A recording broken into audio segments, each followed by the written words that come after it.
Straight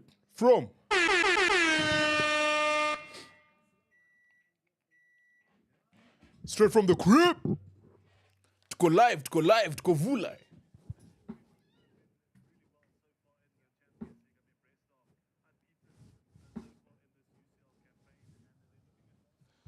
Tuko vulai. Big shout out to everyone. It's been a while. Life has been lifing. Ndio maana tumepotea kiasi. But back we are. But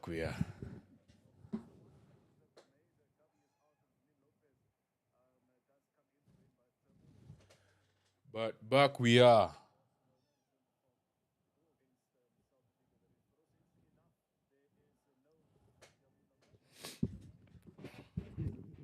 Mnasemaje? How's it going?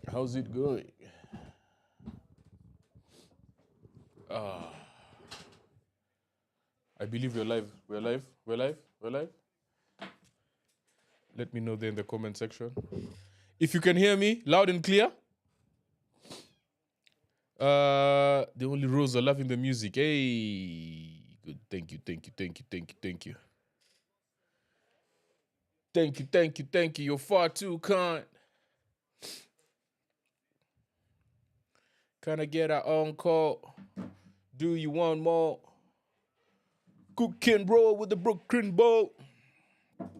Time to look at the lineups. See who's playing where.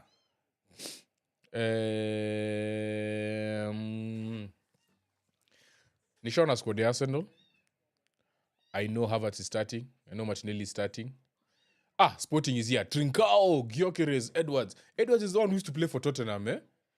And they have Yulman. Also, I'm new to games Sporting Mob. I know nothing about this team. I only know that Gyökeres is a baller. I remember Edwards. He played so well against Tottenham in the Champions League because he's a former Tottenham player and I think he scored against them. I know Osman Diomande. Who else? Kenda. Kenda ndi ule Kina amekuwa akisema ati anaenda Man U. Wing back. So basically how these people play ndio vile United want to play. What? Where's Calafiori playing right back? Timber left back? So amechanganisha squad. They look like Declan Rice. Odumo Slamo. Declan is back. Martin Odegaard. Wait, he hasn't played in the Champions League?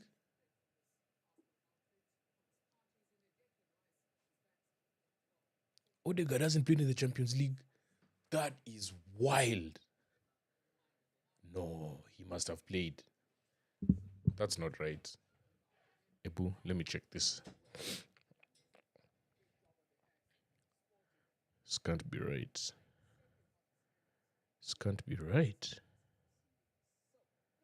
So he played.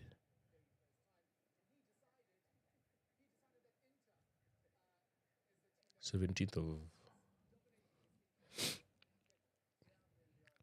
he played versus Emirates Cup. Nimeenda huko nyuma. Kutafuta kama msa amecheza game. Wow.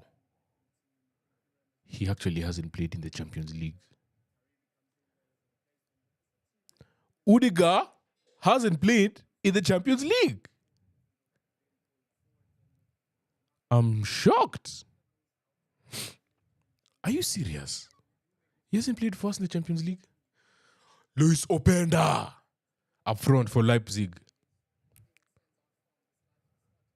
I'm actually very surprised. I had no idea. Obviously, he missed the Inter game. Obviously, he missed the Shakhtar game. PSG is the one that he might have been. No, he was not there. It was Trossard. Wait. And then Atalanta was the first game we played. He's also this is Nani's first game. This is insane. You like in Kenya. Icy Dio. Dio. Daddy! Danny is in the building. Watching us straight from Chi-Town.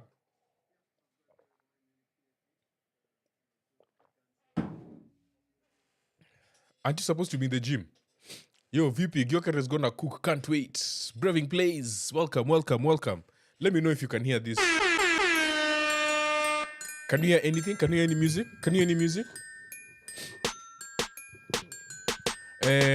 Badala to watch game ya maana. I can't believe someone who has lost 5 games in a row is telling me we go and watch their game. 5 games in a row. Tauna haya.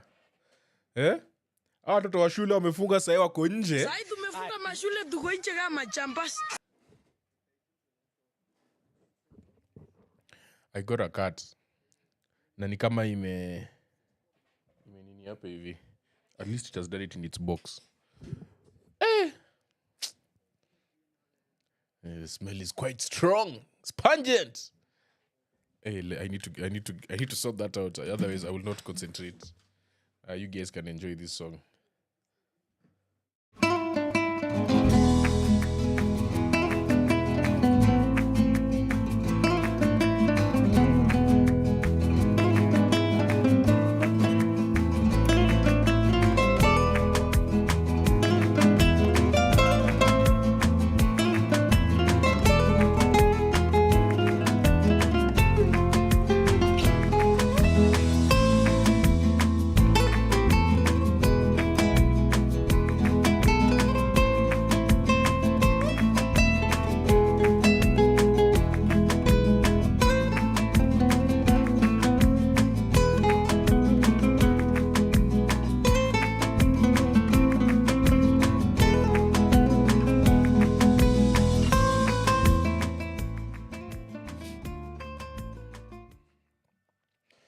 We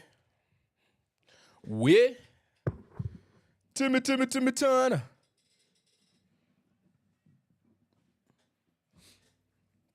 Gyökeres Saliba, tough challenge at Lisbon. It's going to be a very good game. A very good challenge there. Hapo umesema ukweli, umenena ukweli. Aya, wacha tuangalie starting lineup zingine. Since hata tujaangalia, hata tujui nani anacheza wapi. Meza yangu imejaa.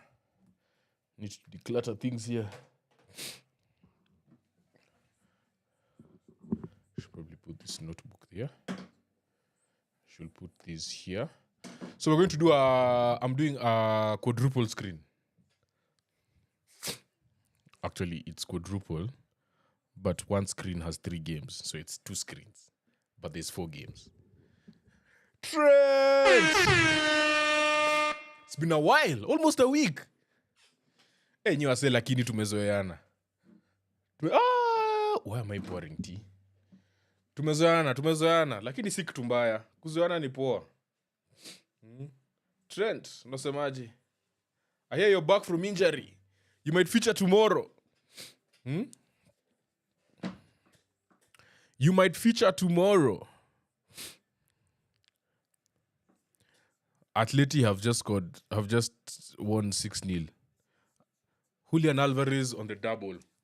Llorente, Correa, Griezmann. Correa and Alvarez have scored 2. Griezmann 1, Llorente 1, 6-0. Correa amefunga 285-89.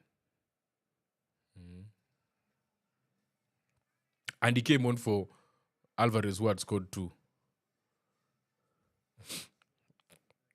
Yeah.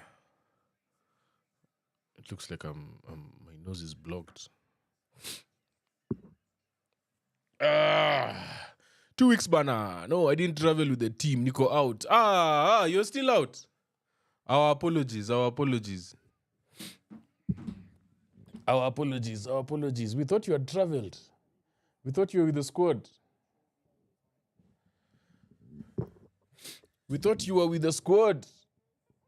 I'm trying to get this framing right.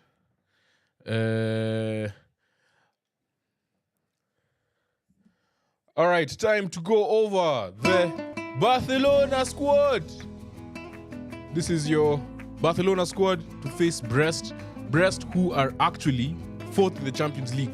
They've won 3 games and drawn 1 out of 4, including hammering Benfica.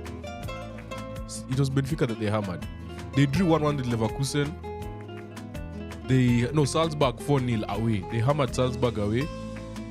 Leverkusen, and then they beat Sparta Praha. And then what was the other game? I'm sure they beat, was it? Oh, it was Sturm Graz. So Sturm Graz 2-1 they beat. Salzburg they beat 4-0. So we're looking at their team for today. They have Ayorke up front, Sima, Kamori Dumbia, Hugo Magnetti, Edmilson Fernandez, Medi Camara. Probably one of their best players, Julian Le Cardinal in defense, Kenny Lala, Brendan Chardonnay, and Masadio Haidara. Haidara used to play for which team? Was it West Ham? I will tell you right now. He used to play for Newcastle. Masadio Haidara. Just a quick check. All right, this is the Barcelona squad. In defense, okay, goalkeeper, Inaki Peña. Gerard Martin starts, even though he had a very, very shaky game against Celta Vigo and was almost sent off.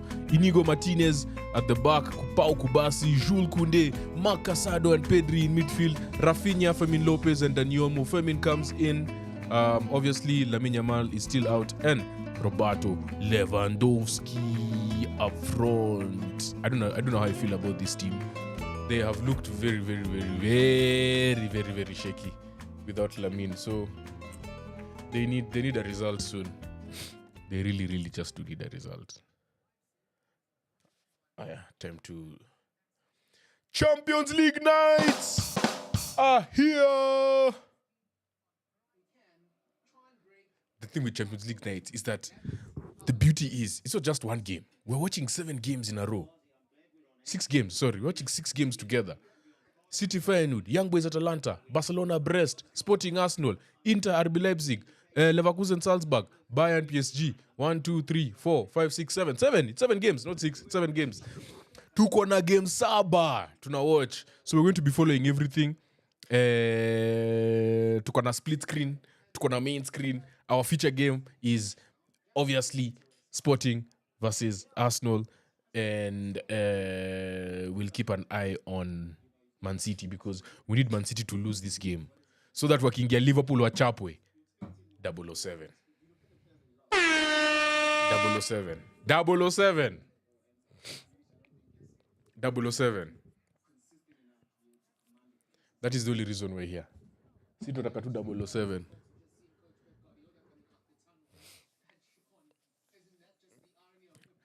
Double 07.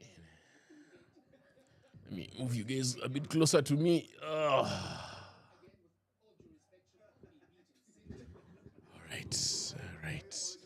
All right. I think we're good. We're shaking hands. I'm excited. I'm actually quite excited. Like watching our boys with Nani back is a very different experience. Acha niwaambie tu kweli. I need Man City to win and regain confidence before leaving. We need them to lose so that they come in and then they are beaten by Liverpool. 007. 007. We're going to see what this Amorim's team can do. Have they replaced Amorim yet? Ama wako na makiateka bado? Because I heard he's removed this whole coaching stuff. They must have hired someone. Have they? Tayarisha notes.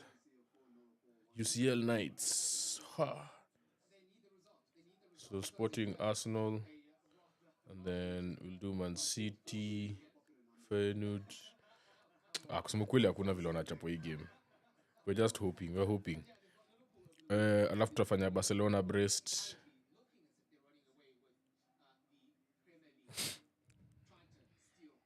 And then Bayern PSG. Those are the main ones. But we'll watch every game. Gold Rebel! The youth coach took over. Trent na Gold Rebel wamesema, Gold Rebel, how you doing? Siku mingi. Who is the owner of Arsenal between Odegaard and Saka?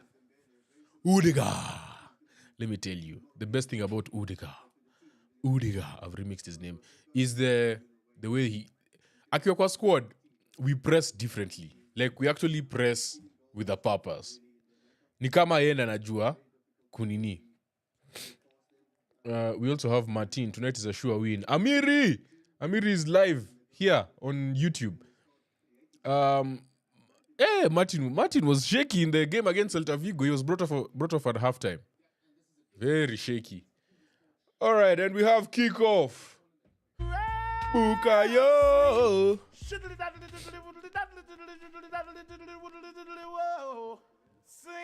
Mad.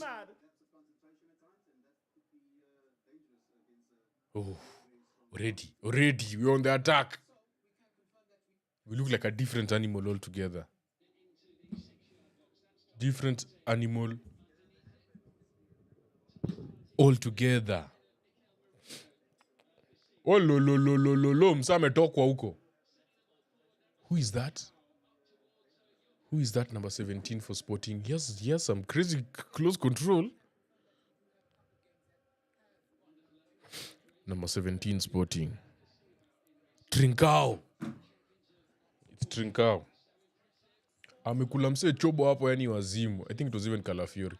Martinelli. Gabu. Calafiori. What was that? Anyway, you have to take the shot.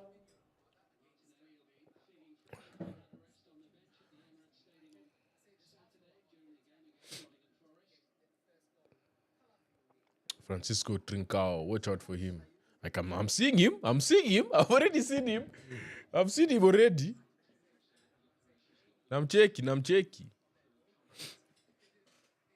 There's a light that's not on at the back there. Shit. Look at Gyökeres. Gyökeres is there on the attack.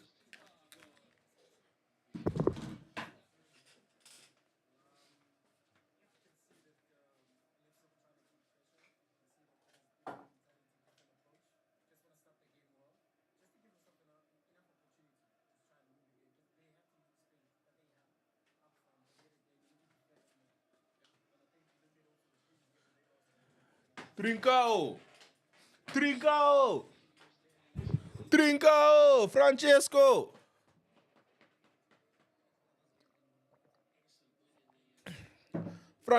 Trincao.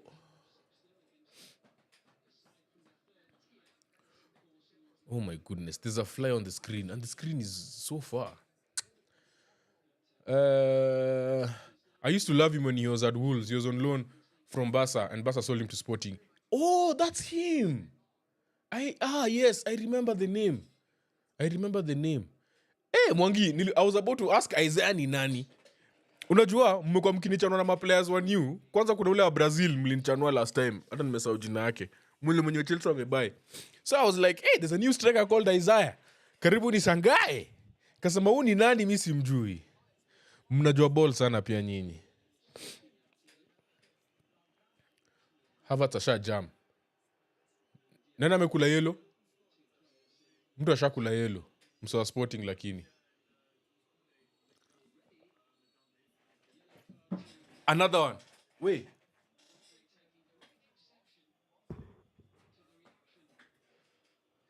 Diomande.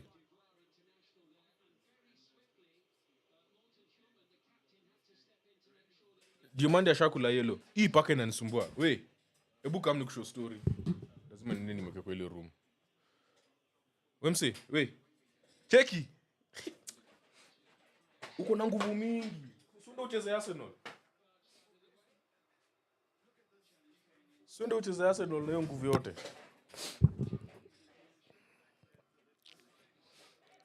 Estavao.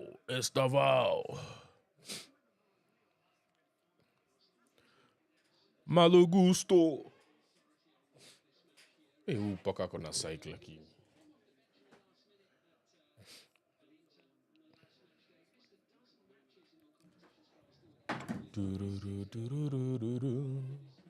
Hiyo ngoma yangu imeingia kwa akili. Tururu, turururu.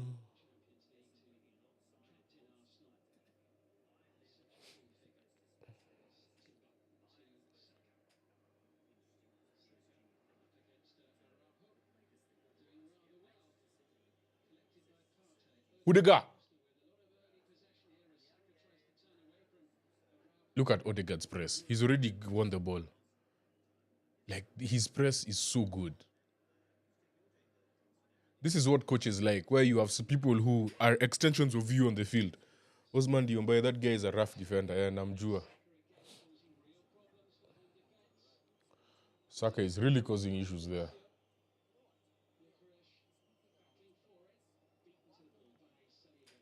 I watched Gyökeres play for Sweden, and it was not the same. I also feel like Sweden, there is too much. They have so much firepower. They have him, they have Isak. Like, they have two very similar style of players, but you can't bench either of them. You have to start both of them. So, bado haja figure out your balance. But at Sporting, different story.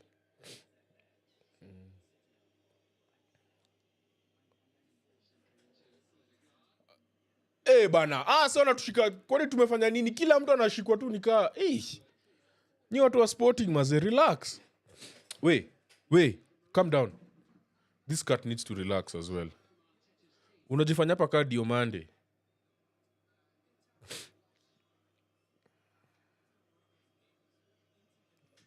Diomande.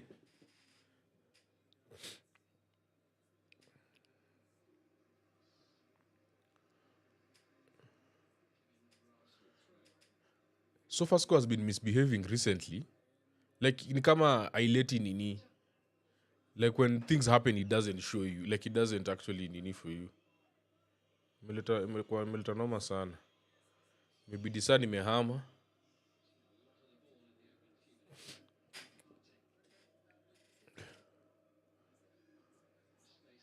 Okay, Timba.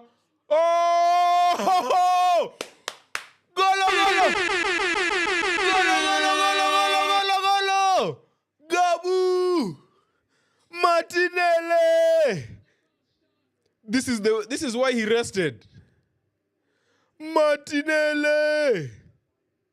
Let's go, Gabriel Martinelli. Let's go. Ngoja, kuna off. That might be offside. Oh my goodness, that ball by Timber was perfect. But was he onside? That's the question. Was he onside? Was he onside?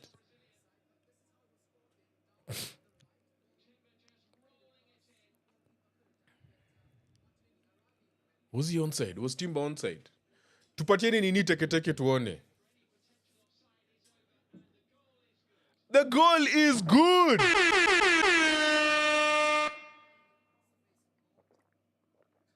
Aya, Florian Wirtz has scored. Florian has scored. Girl Rebel has said. Aya, we're switching there shortly. We're switching there shortly.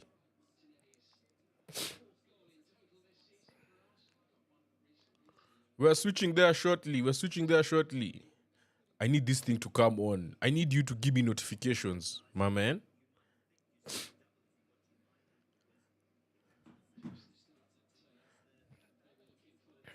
Hata Havertz was being pulled back. Ingekuwa tu pena anyway.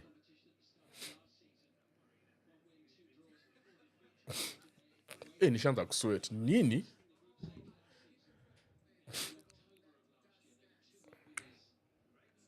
Aya, show us the Nani goal. Florian. Atalanta have scored.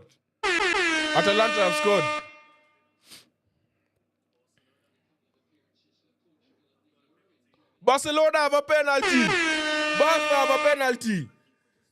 Hey, it's happening. It's going well. Wait, Diomande.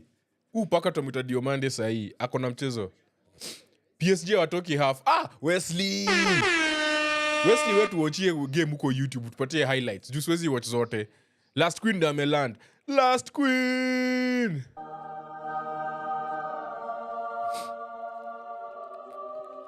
Aya, nangoja mtu ajeshe bao ya nini bana.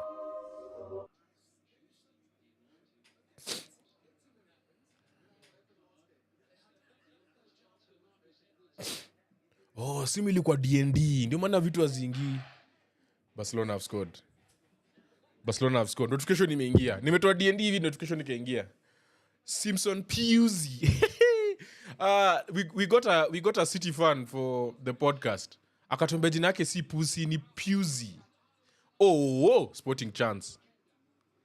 Lewandowski, Van Nil.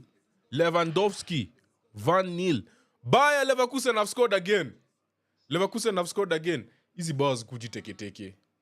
Wait. Hizi bars kujiteketeke mazee. Last Queen, thanks for the roses. Grimaldo. Lakini Salzburg wako chini. Salzburg ndo alichapa 4-0 na Brest. Wait, Diomande. Leave me alone. Champions League is truly there. With Kumbeni 21, I thought he is older. Yeah, done. So umesikia nenda watu nini? Nasikia watu wa Man City wanasema anakuja ku replace KDB. What a free kick. How did he kick it like that? What was that technique? Jeez. Keeper amemwagwa hapa na Lewandowski pia. Leverkusen na 2-0 up with 12 minutes gone. Young boys have equalized 1-1.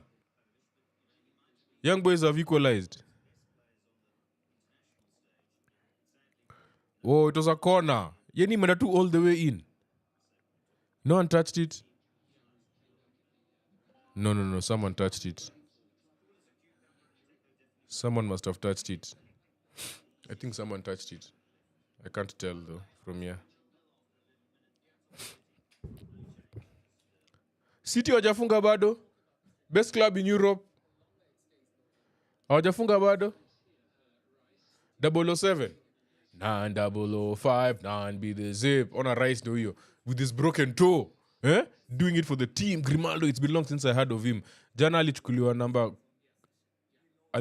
namba kukurea huko Spain.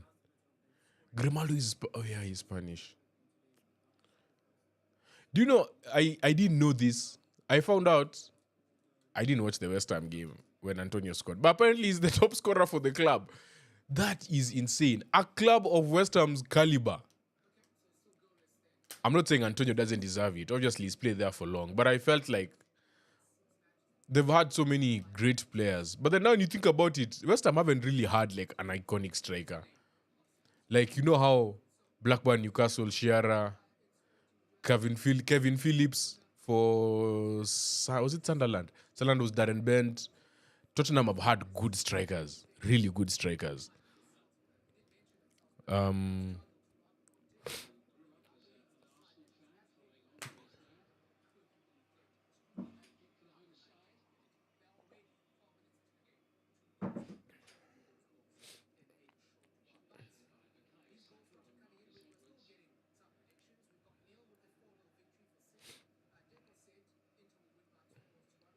Do you know what would be painful for City?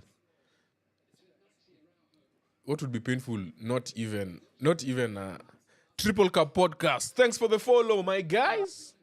Thanks for the follow. Tumefuatwa na Triple Cup podcast. Yeah, the most painful thing would be a 0-0 draw. Not even them losing. 0-0 is bad because it means you couldn't score. You couldn't score. And then you were held 0-0. Just despite everything. Huyu coach mpya wa Sporting amejibamba. Ashachukua clipboard. West Ham did a good transfer, but the coach ni useless. Lopetegui hata fadhali Moyes agebaki. Spanish. Sinasikia watu wanamita Spanish Moyes. What happened to that striker for West Ham from Borussia? Fulkrug. He's injured.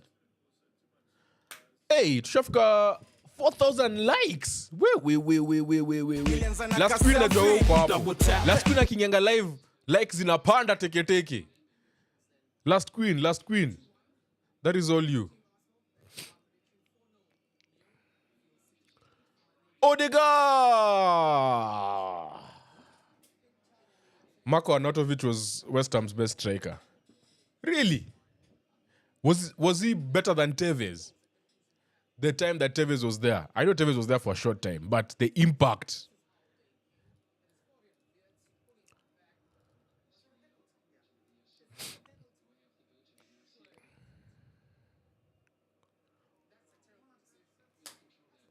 Florian scored a penalty, but the penalty that was given was very, very dubious. Saliba is a no-go zone. Victor, jipange baba.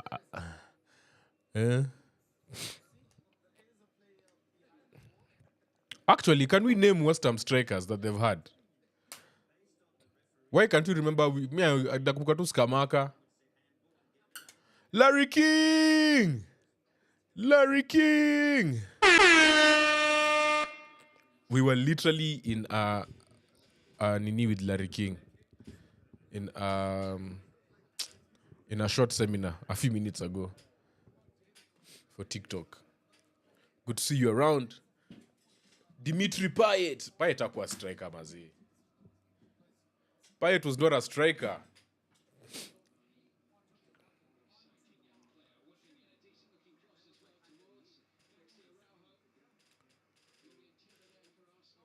Yeah, but Timber is a solid signing. Yeah. Larry King! Larry has arrived. He was false 9 for West Ham. Wait, Trent to enjoy. Shut up. Trent to enjoy. I'm doing well, man. I'm doing well. Haven't been live in 2 weeks, but we're here finally. We are here,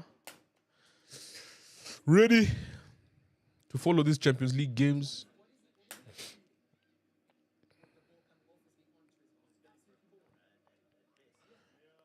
Yeah, that's one of the worst penalty decisions I've ever seen. The worst. Bigger research, don't I'm say. See story in a research. Like, he just wasn't effective there. He ended up being a false 9 because the striker they had, who I can't remember who it was extremely useless. Ebu, let me just search this thing because now I know the second person, actually, even number 2 is not a striker. Number 2 in top has to be McNoble. I feel like McNoble took so many penalties for them. Ebu, let's just check. Let's just check.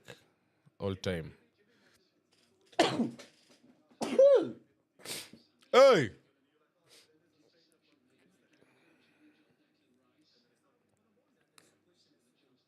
Hey, Partey is really playing like his contract is about to end. Hey! Amekuwa kiyeza, my guy. Larry King, thanks for the roses. Hurt me. Woo!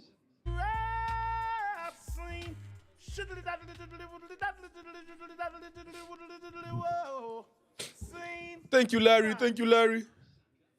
Mukisi. Mukisi is in the building. Mukisi. We're talking about West Ham. Who are the top West Ham strikers of all time? Since we're saying, and since I recently found out Antonio was the top scorer, so we're trying to find out who have they had as strikers actually. So they have, they had Carlton Cole, Malone Harewood, Jermaine Defoe, Bobby Zamora, but Zamora was there like towards the end of his career. No, he was at the middle. He was at Fulham at the end. Bobby Z. Madrid hawako form this time, wako chini. But the one thing about Madrid is Nani is not playing, Vini is not playing, which means Mbappe is going to have a good day. He's now going to be playing him himself. Because the one thing with Mbappe and what's his name? Vini, is that they're always trying to go to the left side every single time. I don't understand. It doesn't matter, it's Madrid. Yeah, Madrid wake up for those games. Calafiori. Yeah. Sets it up for Martinelli, 1-on-1. This is what I like. G.I. Joe! G.I. Joe has checked in on IG. Actually, West Ham don't have strikers, guys. West Ham are just useless. Peace and love, my bro. Thank you so much, Larry King. Appreciate it. Keep doing the good work. Ena Valencia. We say Banam Kisi. Well, it's true. They had Ena Valencia. That's true. Tuko live. Hey, tumefunga shule maze. Sai tumefunga mashule tuko nje kama champas. 90059. Kesho Liverpool versus Real, nipe your opinion. Liverpool wanashinda.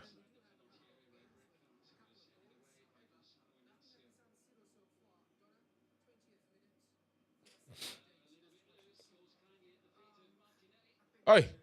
These guys are giving us chances. Partey straight at the goalkeeper.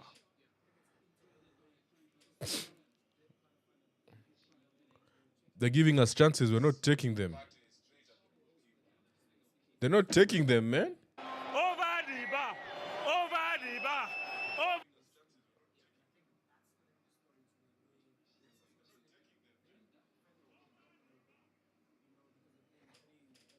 Sebastian Alle, though hakufanya anything, he actually didn't do much. What is your take on Nicholas Jackson this season? Finishing well, link up is great. I was the first person who's not a Chelsea fan to get on the Nick Jackson bandwagon after the Wolves game. The good thing is that Nick on evidence. After the Wolves game. Literally after the Wolves game. Down ndani, mtu amefunga. Oh, Bukayo!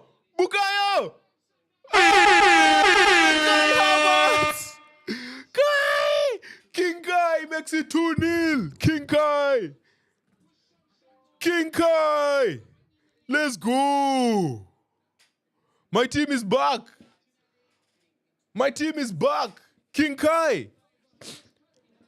My team is back!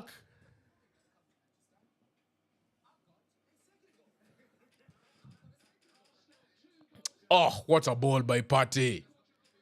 Partey after Partey.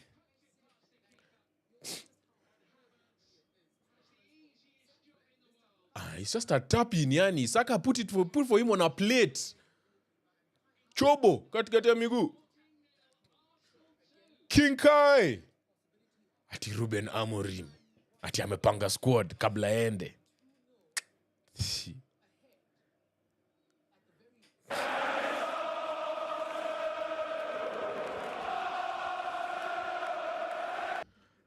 Partey after Partey. Hey.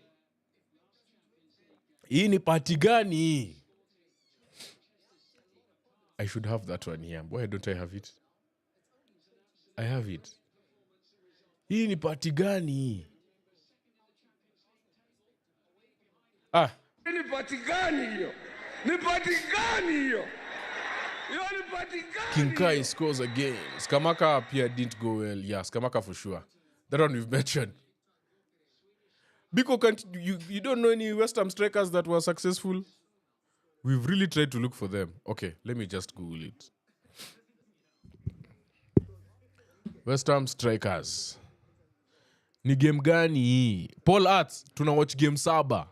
We're watching 7 games in a row. We're watching Barcelona versus Brest, Bayern PSG, Inter Leipzig, Leverkusen Salzburg, City Feyenoord, Sporting Arsenal, Young Boys Atalanta. Nico is complete guy. He can dribble, he can take on defenders. The finishing is great this season. Yeah, now the only thing that's left for Nicholas Jackson is to just be consistent. Just do it. Do it. What you're doing now, do it in the middle of May. Do it in the middle of April. Yeah? And even if the thing about him is, even if he doesn't score, he impacts games at this point. And don't you guys feel like he's really justified them not getting Osimhen? Because that will have been another whole blunder. Because even if Osimhen bangs goals, you are going to, it would have meant Jackson is not starting or is not playing. So you would not have seen this anyway. And then you'd have ended up selling him for 5 million. So he's justified. He's justified that. It's like the way Liverpool wanted to get a CDM and then they didn't get, and Gravenberch just came out of nowhere. What do you take on Salah's comparison to Thierry Henry? I know Salah is different. Salah is different. Salah is a different breed, bro. Like, Henry was different because Henry was at a time when people didn't... Okay, Henry was the best of his time. Like, he used to give people fits. But the way both guys play is a bit different. Salah is now Henry never even used to take penalties for a while because there were times when Lauren used to take our penalties. Salah has taken penalties for that team for a very long time. And then Salah has been a team that scores way more than what Arsenal did. Arsenal, yes, we went unbeaten, but we had 12 draws. If you think about it, 12 draws is a lot. 12 draws is a lot. 12 draws, actually, our invincible team could not have won the league in the last 6 or 7 years because Man City and Liverpool were getting 90 whatever plus, right? So just generally nowadays people score more goals. So you'll find that people are scoring more and Salah's numbers go up. Nowadays wingers are getting crazy numbers. But the only difference people like Henry and these people had with someone like Salah is that Henry obviously yes won the Premier League, he's won the Champions League, which Salah has done, but also he has to play at the highest level for his national team when he's winning, because he's won the World Cup, he's won Euros as well. So those are some of the things that just separate someone like Salah from Henry. But just as a pure goal scorer, Salah is a better goal scorer, in my opinion. But Henry was a better all-round player. He just used to give people... He would give wingers problems. He would give defenders problems. He'd give your midfield problems when he drops deep. Like, that goal against Liverpool, when... Who was the commentator? Was it... I don't know if it was Manchester. It was like... Thierry Henry, sidestepping 1, sidestepping 2. Henry! Oh! Like, baka commentator kachizi. That's the person who you're thinking of. And he's getting the ball in midfield. So, yeah, nimeongea sana. Milan have scored. Hazard. We can't put... You see, the problem with Hazard is, Hazard in his prime, you can compare him to anyone. The problem is, anyone that you're going to compare him to was so good past their 30s. Hazard has nothing past his 30s, which is a very big flaw and a very big nini in the argument. If you're to just count for what he did in the Premier League,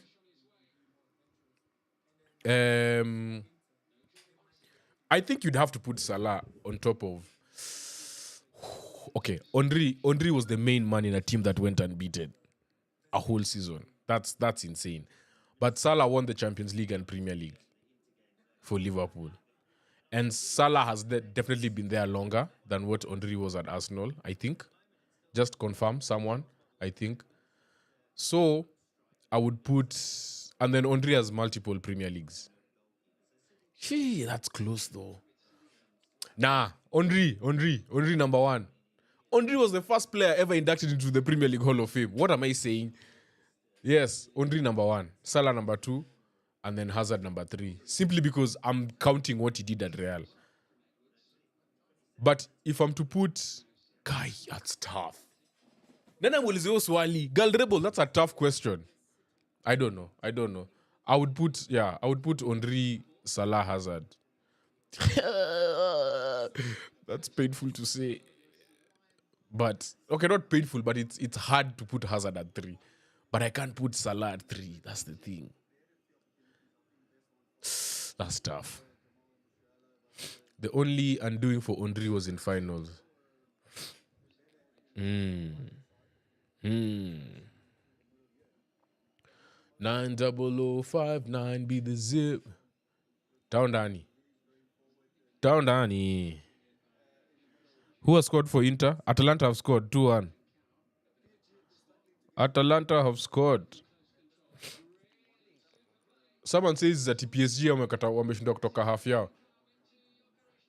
Gyökeres versus Saliba. Timber is there. He's going down. Hasn't he won the ball? Didn't Calafiori win the ball? Where is the foul? Oh yeah, no, it's a foul. It's a clear foul. Never mind. I hadn't seen the pullback.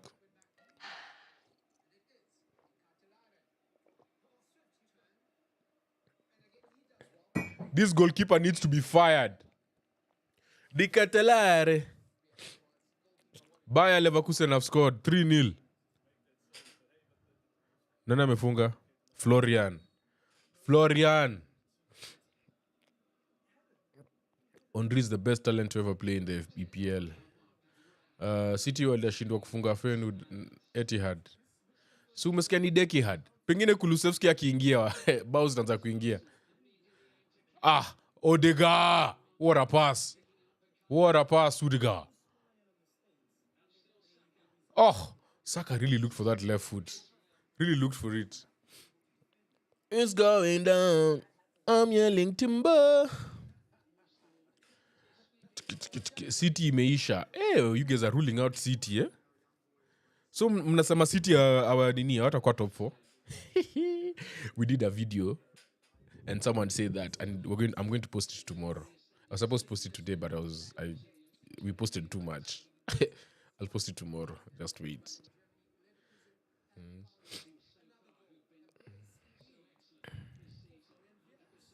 Viet. Oh, what a goal by Florian. What a goal. This kid is only 21 years old. This kid is going to Man City, according to Man City fans.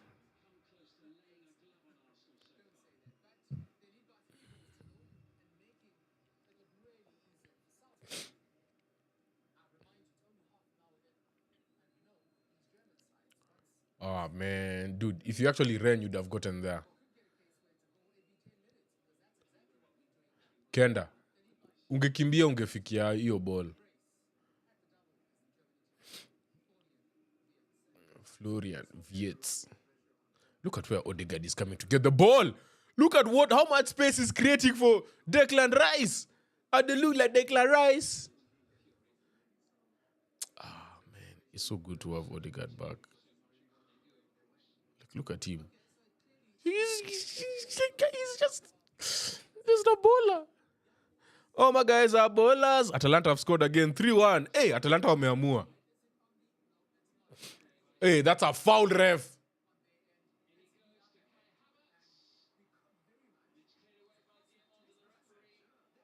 No, we don't want the offside. We want the free kick. Sead Kolasinac. Kolasinac. Is that Kolasinac who scored? It's Kolasinac. Kolasinac. Hey, Sead Kolasinac. Kolasinac has scored. Biko's favorite ever Arsenal left back. Just before Andre Santos. Hey, Biko, you've loved weird players. Wait. Remember when you were trying to lie to us that Tagliafico is the future of Europe? Eh? The next Dani Alves. I've really spoiled your name. Now no one can believe what you said was true or not.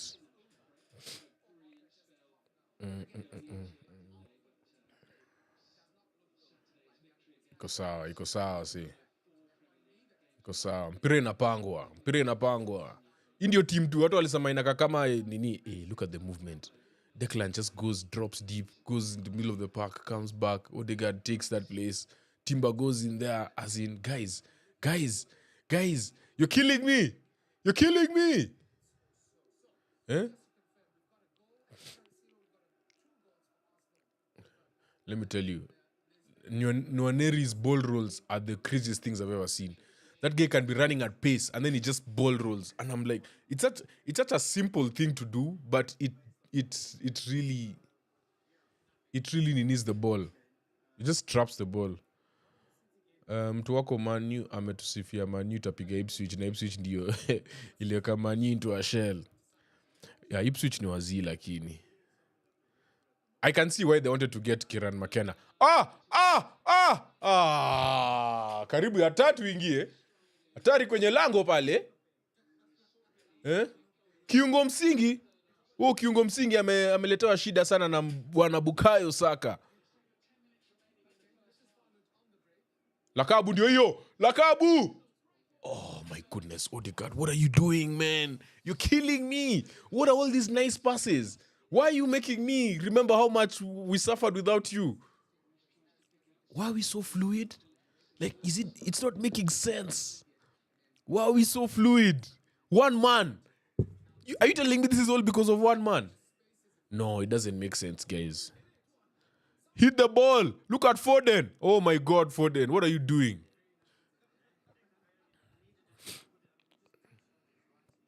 Etihad imenyamaza.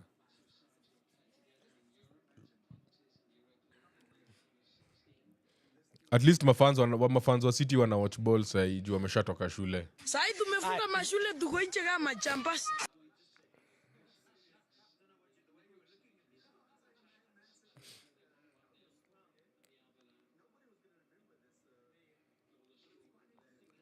Odegaard anasema relax. What does he want to do? He's calm shallow. Create space for Timber.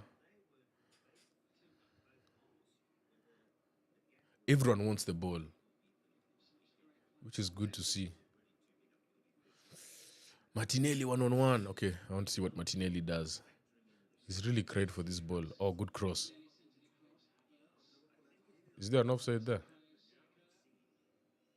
Oh. I'm telling you.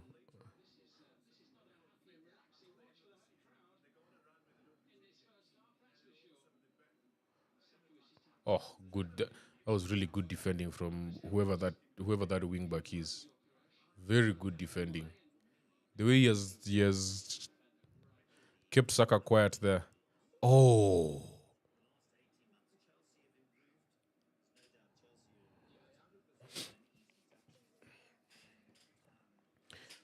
Game ya Chelsea ya champion saa ngapi? Encara Messi.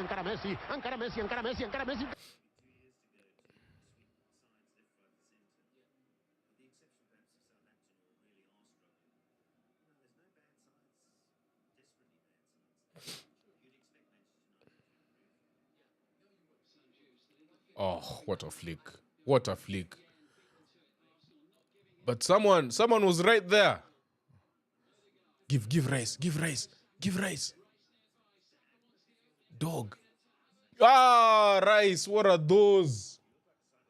8:45 p.m. on Thursday. I heard mnacheza nini? Team yenye iko na jina ka Bro Thanos. Sai tumefunga mashule tuko nje kama Hiddenheim. Trent, acha nikuulize. Time 6 kwa jina yako inamaanisha nini? Ama ni X6? What does X6 in your name stand for? Have you ever just wondered what people's usernames mean? You'll realize how funny it is, how people used to get usernames. Kama ya Kinan, hata nisimchome. Atakuja hapa live ajiongeleshe. Ajiseme, Noya ametoka Dembele. Ndegz. Yeah, Sporting are in. Shut down by none other than Willow.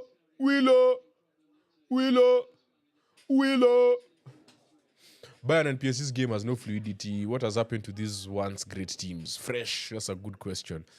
Foden ni PR tu. Yule mse bila KDB hakuna kitu. You had KDB doing everything, him and Haaland.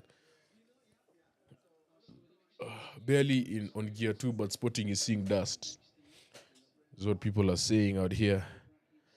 Atalanta are in again.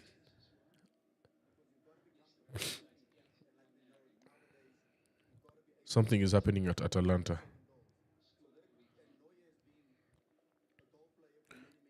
Oh, it's a goal. X6 is a tribute.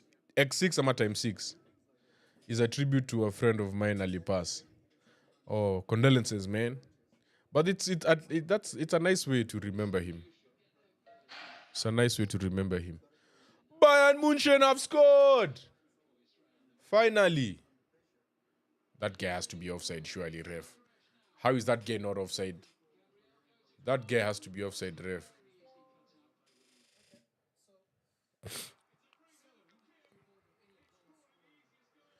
Kim Min-jae. I was waiting to see this boy Nani celebrate. Kumbe ni Kim Min-jae amefunga. To see Harry Kane. Celebrating.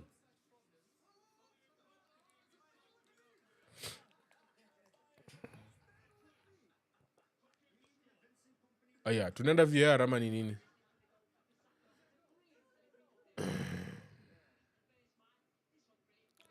Oh my gosh, what type of defending is that? Is that Donnarumma? No, it's not. Hey, who's this PSG keeper with nice hair?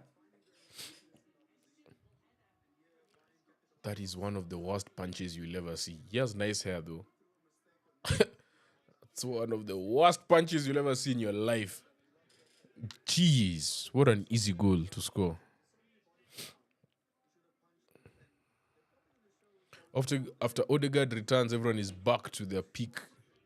Is peak.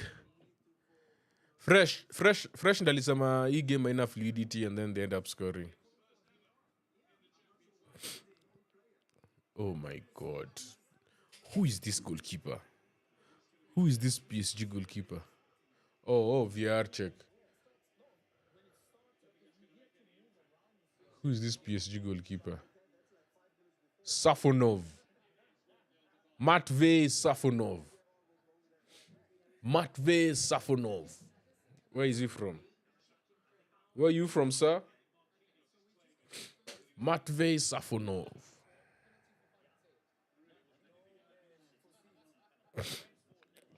Penalty for City. Is it a penalty for City though? No, it's not.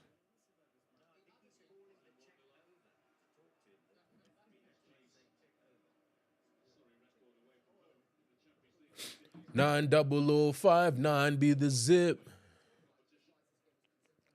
Now,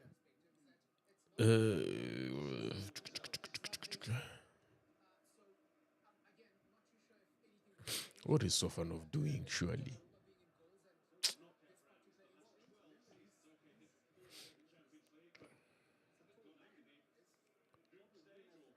$7,500 likes. Shukran wase. Oh, over the bar. Kingsley Coman. Over the bar. Luis Enrique is losing his mind over here.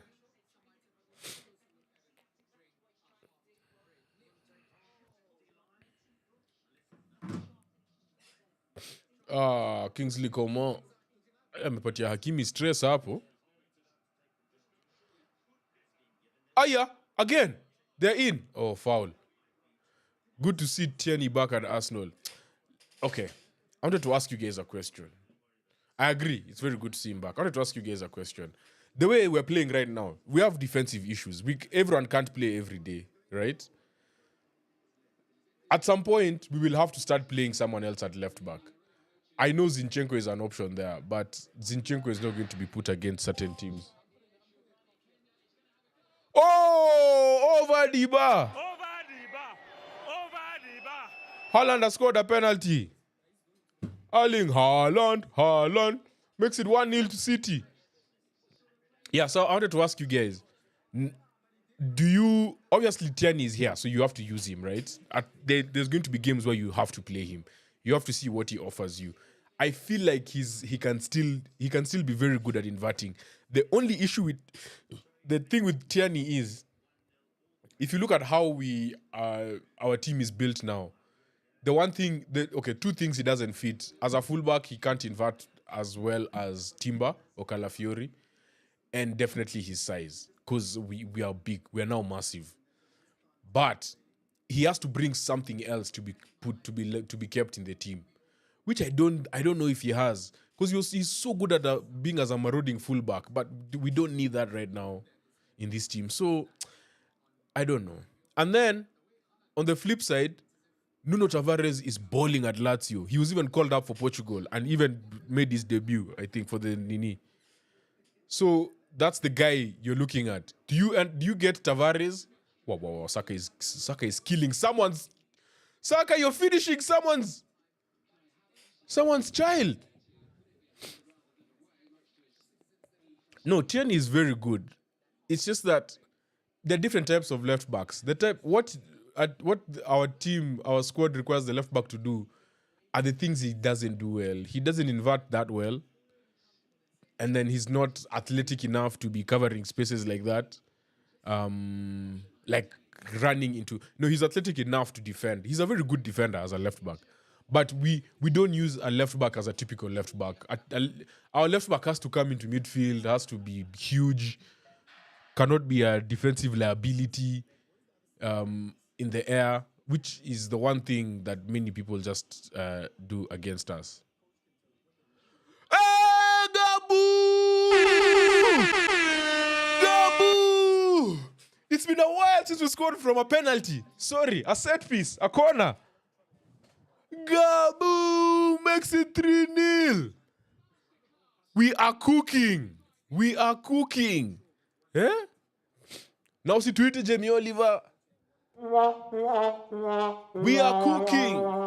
We are cooking. We are cooking. It's our time. That's basically a free header. Ona vile Martinelli ameshikwa. Who Diomande? Someone said Diomande is very aggressive. Who was it? Whoever it was, you were very right. Ona vile ameingisha nini mpaka kwa mdomo ya Martinelli. Makucha. Umse bana. Umse atapata red vile anacheza. India, even though vile Manyo atakuja kutucheza na hii team. Si hii ni squad ya Amorim. I fear for West Ham. Oh, tuko na Man U next week, eh? By the way, Arsenal versus United is next week. I hear. I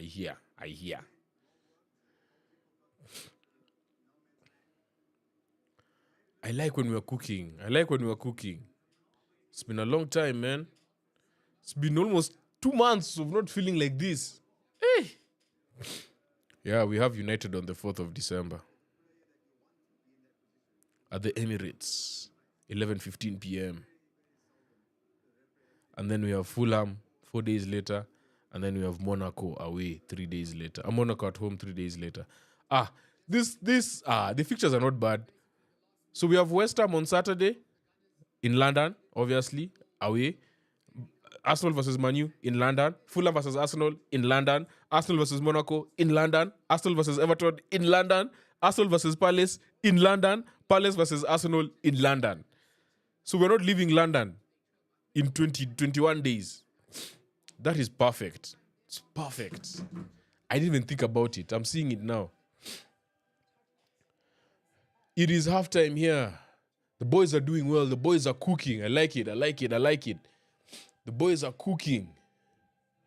Let's take you through our HMD halftime scores. We're taking you through our California. This is the HMD skyline, guys. HMD have brought you this live. So thank you, HMD. Barcelona versus Brest 1-0. Bayern PSG 1-0. Obviously Lewandowski got that goal. Inter Leipzig 1-0. Leverkusen Salzburg 3-0. City Feyenoord 1-0. Sporting Arsenal 3-0 to the Arsenal. Atalanta 4. Young Boys 1. Na kama wewe ni fan wa Championship, Burnley versus Coventry still 0-0. Hull versus Sheffield. Sheffield are winning 1-0 away. Norwich are winning 2-1 versus Plymouth. I want to see who has scored for Norwich.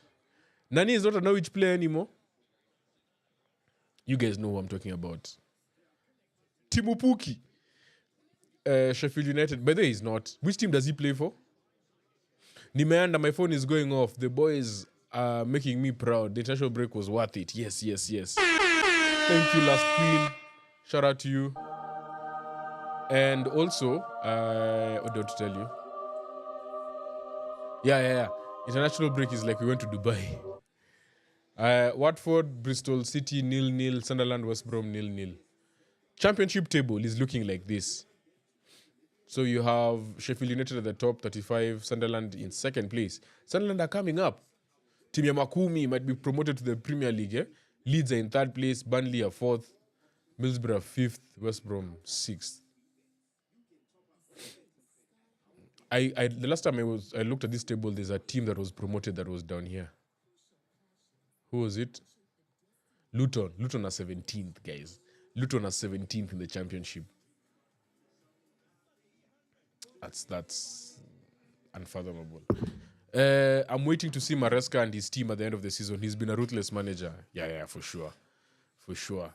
Someone to watch. Even Arne Slot.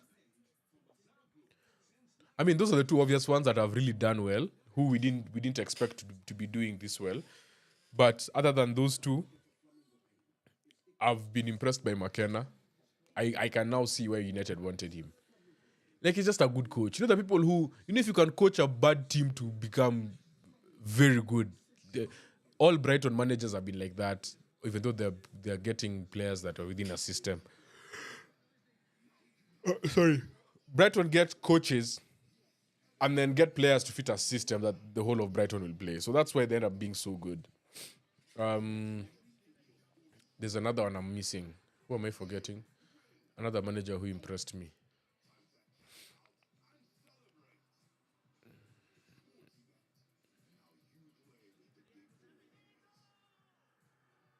Oh, Nuno Espirito Santos. Oh, and Huzla. Yeah, Huzla as well. Yeah, we need to give him a big shout out too. Surprise package for sure. With Arsenal back on form, United on trials for new formation, I think it'll be an easy win. Let me tell you, the worst part about playing a back three is if you don't have to attack, back three is really good. Do you remember the first season Arteta came? We played back three and we beat City, we beat Liverpool, we beat Chelsea in the final FA Cup. Like, a team that any manager who plays in a back three, if they meet another team that likes dominating the ball, it works very well with a back three. Like, it's a killer for back three. But the problem is, if you concede fast, you have to chase the game.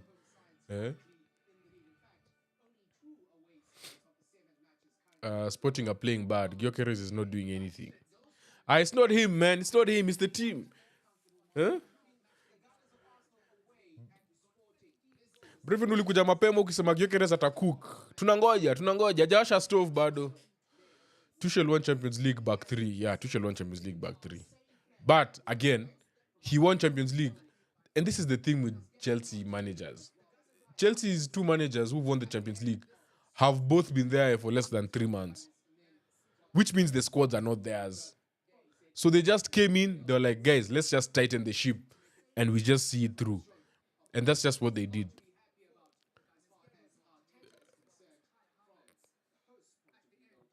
That is actually a wild statistic. You've won 2 Champions Leagues and both of them have been won by managers who've been there for less than 3 months. How is this a penalty? Tuchel also had engines in goal, working tirelessly for the formation. It's true. Oh, Haaland alilimwa. Hey, City wamecelebrate hiyo bao ni kama wamefunga Tottenham. Saliba. Oh, and I said we are now coming for Amorim. We are now coming for Amorim now. Wesley amesema auzwe tu. Wesley unasema nani auzwe? Oh, what a goal that was. Atalanta are running riot. They think they're winning 4-0.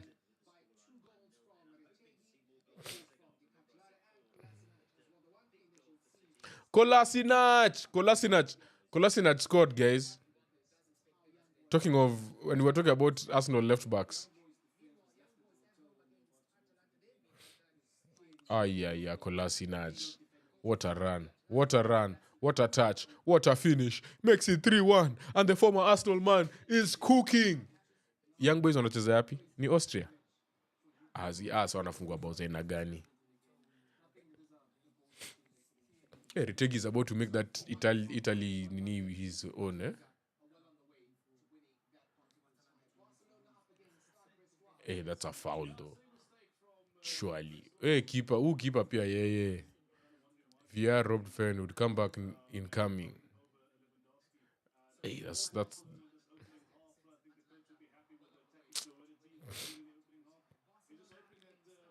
Young boys are Swiss. Thanks. I'm going to Austria, maze. Austria. Hey, Pedri's ball was good though. Young DiMarco. That's an OG. OG. Nasi calligraph.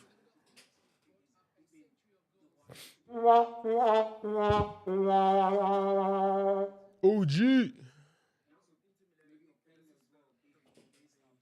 Louis Opanda. 90059 be the zip. Johnny Bravo. 2021 Chelsea squad was a scary team. They were. Indeed. Very dangerous team. Scary and dangerous.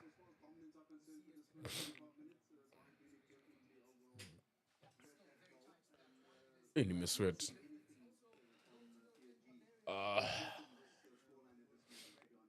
I'm really worried for Robo because Mbappe is going to disturb on the left. Is Mbappe Mbappe? Yeah, because Vini is out, they'll play him on the left. So who will they? Okay, so who's your Bravin? Squad yako ni nani? Jinako ni Bravin ama Bravin? Like kwa brave. Bravo. Takuta tu bravo.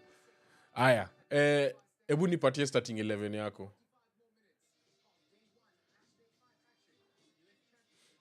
I like how you've typed it. Imenifunza pronunciation. So, Bravin 1 or Braving 2? 1 or 2? Bravin. 1, 2. The problem at Man U is the players, not even the coach. Those players are useless for real. They're very lazy. Yeah, it gets to a point where... But you know what? Let's see. Let's wait and see. Implementing a system like that is hard. You know, if you're going to switch from like a 4-4-3-3 to a 4-4-2, or a 4-2-3-1 to a 4-4-2, or a 4-2-2, 4-4-2 to a 4-3-3, it's not as drastic as switching to a back three. Because a back three it disorients, it's like you're learning how to play again for like a good 2-3 weeks. Because you see, even in a back four, there are certain things that are still apply to all those systems. 4-3-3, 4-4-2, 4-2-3-1. There are certain principles that apply the same way.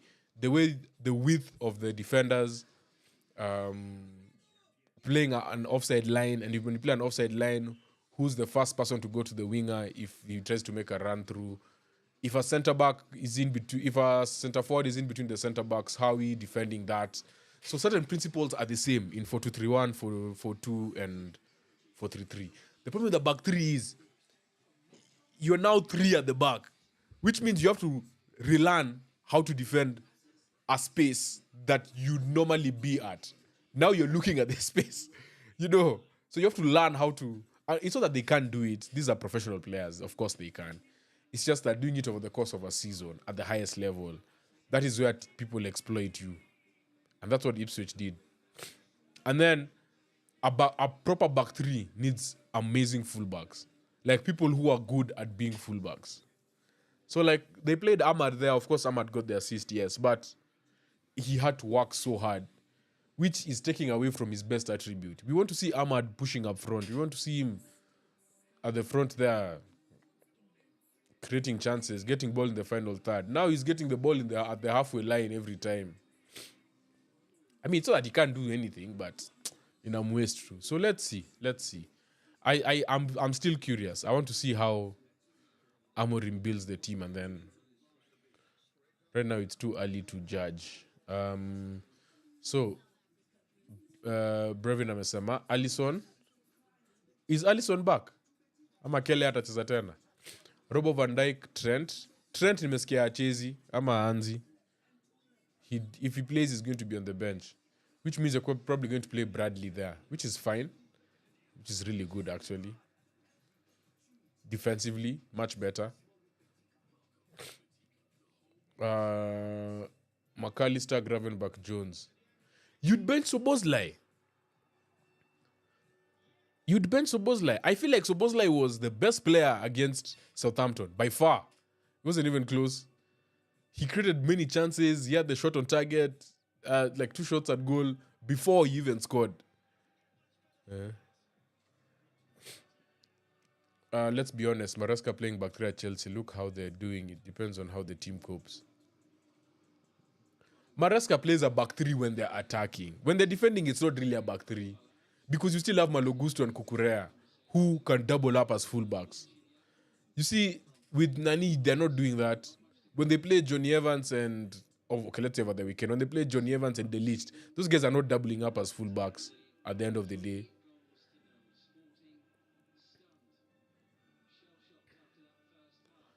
And one of the biggest issues with the back three is the space on either side of the three. And that is exactly what we are doing to them today, to this Sporting team.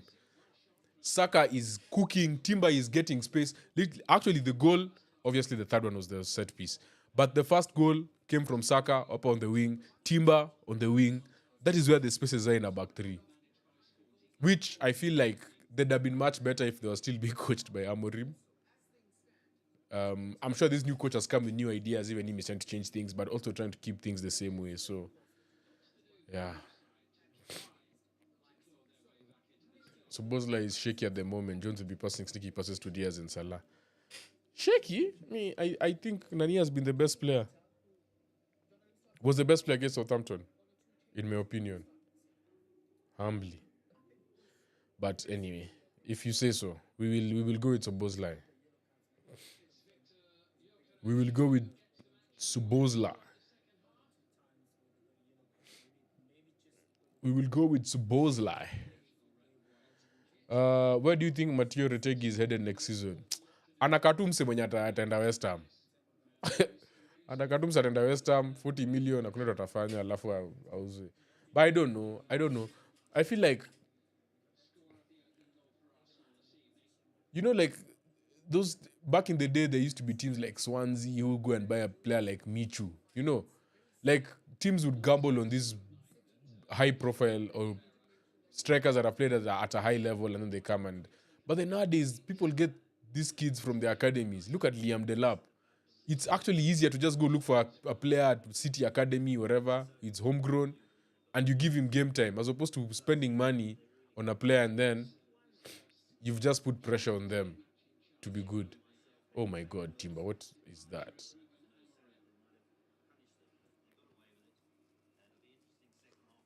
Ona Saliba na Gyökeres. We Saka maze, hiyo ni pasa ina gani? Calafiori, don't be stupid. That man should not shoot. My God, what a save by Raya. Tuko na ujinga, hizi sasa ni gani?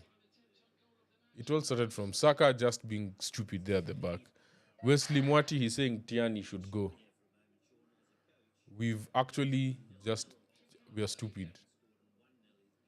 Oh my God, Sporting have scored.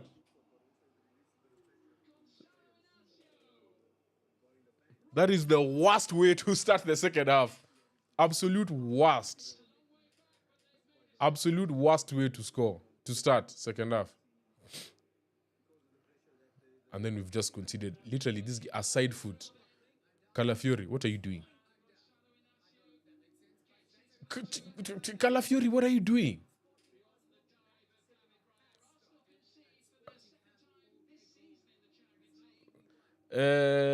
Who should front three? Salah, Diaz, Hakpo. Nunez is a waste. Arao is being sent back home by Saka.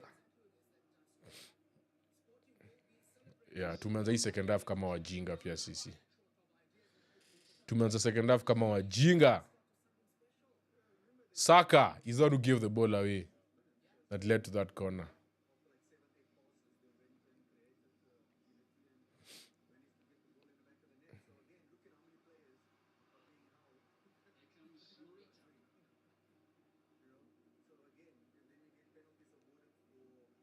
Mazee. Sasa wanatupitaji vyovyo hivi. Alafu wafunge ya pili sahi. The game will have been turned on its head. Saka again. Sorry. Sorry, umetoka mtu hapo. Sorry.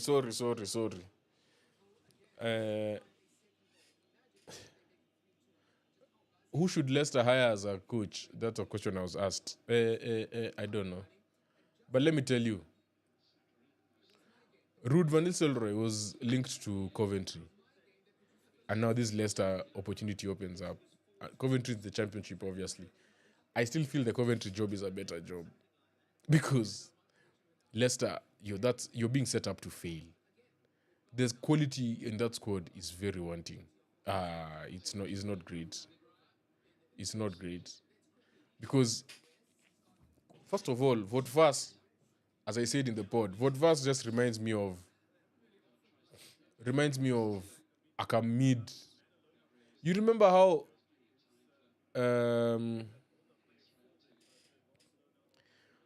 Mitrovic used to go back to the championship, he scores 40 goals. He comes to the Premier League, he finishes with 2 goals. Until the last season or two before he went to Saudi Arabia. That's what it reminds me of. Like a player who's so good in the championship, but the moment they stepped in the Premier League, hakuna kitu.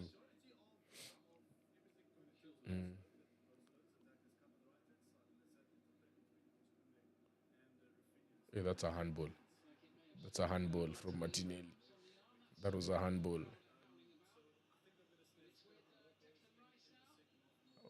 Oh, goal kick. Rice doesn't look like he's fit. Is he fit?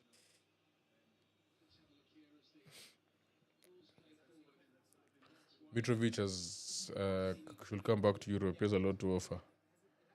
Hey, but even Saudi Arabia has a lot of money to offer.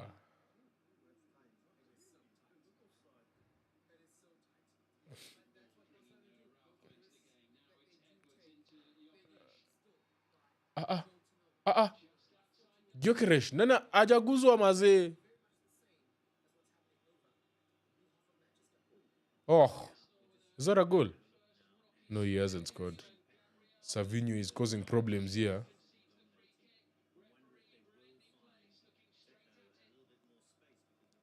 Gyökeres, for someone who's so strong, umeanguka virahisi. But I see why you did it. I see why you did it. Ignacio ndio amefunga. I thought he was injured.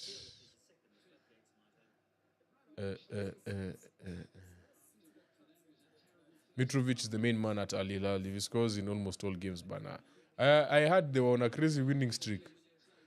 Gundogan makes it 2-1, 2-0. Ilkay. Hii 007 haifanyiki sasa. Gyökeres. Gyökeres. Over the bar. Gyökeres.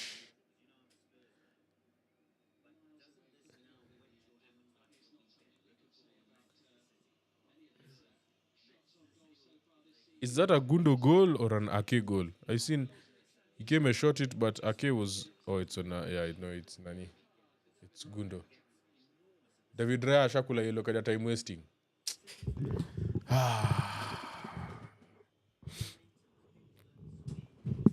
First goal since his return to City.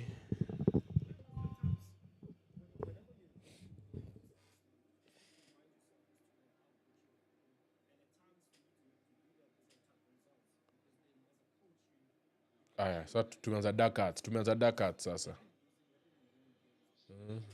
Leo ashasema game inaisha 3-3.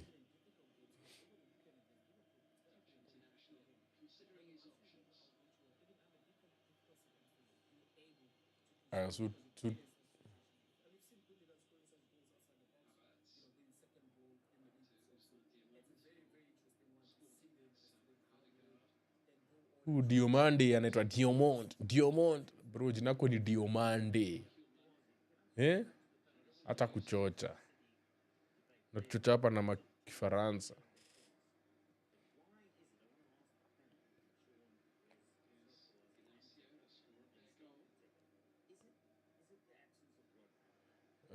Gundogan's return was one of the worst under Saudi. No, but at the time when it was made, it made sense. Because they didn't get a sub for... They did at CDM, they didn't get one. They needed a sub striker, and they didn't get one. Gundo was played there before when they won the league, false 9. So it made sense. It made sense. On a free transfer, that one made sense. In my opinion. it's a low risk, high reward transfer.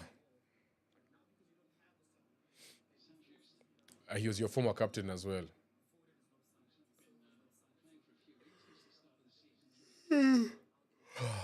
Baya Sporting imefanya nimeanza kusikia usingizi.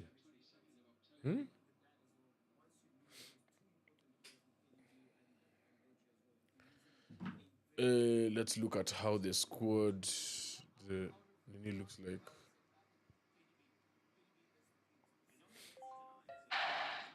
Man City have scored again.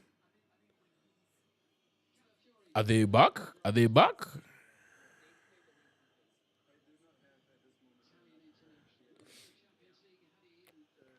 Yani hata tukishinda hii game bado tunaenda sijui tu number 10.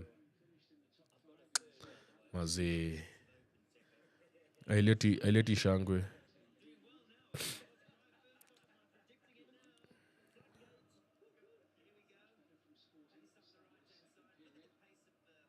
Oh, Haaland.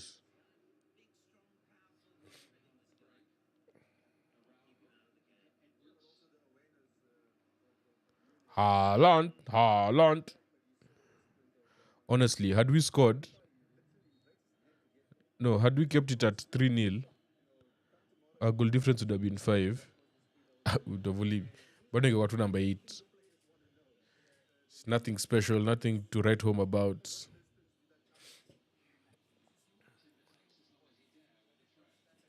But let me tell you, your game week 7 or 8 inaenda kubamba. Especially Bayern are still 12th. Aston Villa are 13th, but if they win, they're going to go up again to second, third. Inter top of the group, in a good place. Top of the league, rather.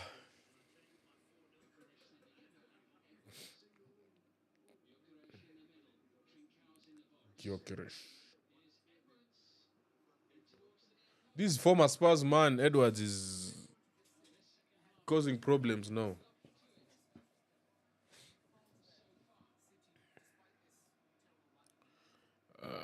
But with the current City midfield, I don't see it. City are scoring against the mighty Feyenoord. The robot has scored.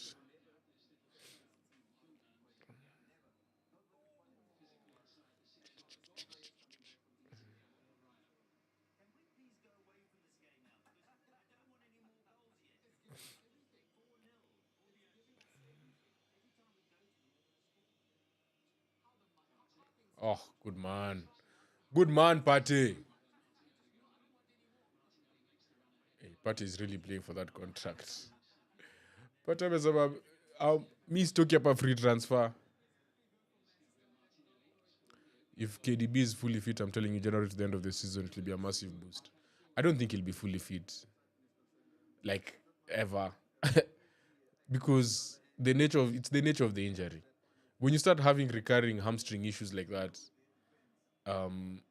you'll never go to the same explosiveness you had. It's the same way wingers who tear ACLs, like they just never come back the same, because an ACL injury is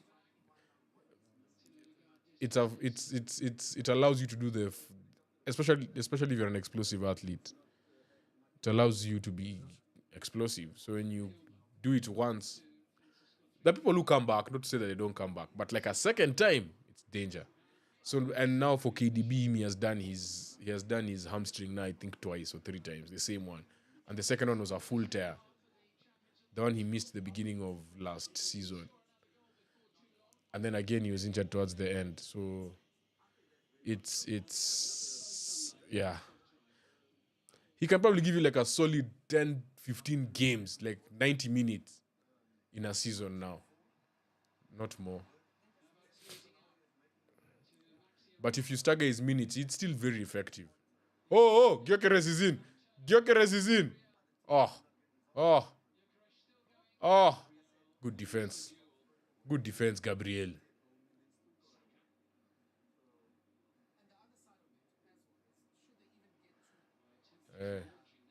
Timber amepura ball, maze. Wacha iende. There was nothing happening back there. Can he break Ronaldo's record for goals in the Champions League? Who? Haaland. Haaland in 44 games, he has 46 goals in the Champions League. Shit. And how old is he? 23, 24. Shit.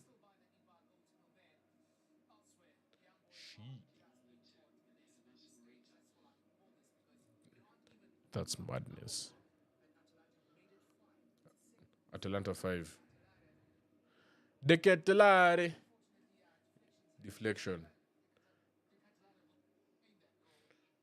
24. Okay. The only thing that's slowing down Haaland is injuries. Because if you remember at Borussia, there was a time he had issues with injuries. And that's as a result of workload. So one of the things they did actually when he came to City in his contract was that they're not going to give him unnecessary workload. Which, when Nani was there, when Julian Alvarez was there, it worked. But now they don't have a sub for that. What do you do? This is the season where he just has to sacrifice his body. Haaland is now tied with Salah in Champions League goals. Time to give him the armband pale FPL. I don't know about FPL.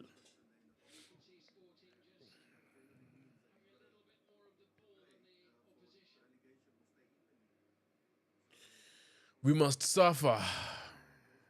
Atalanta have a chance to win Serie A this season. Are they that good in Italy? Half an hour to go. Hey, nimechoka lakini half an hour isongi.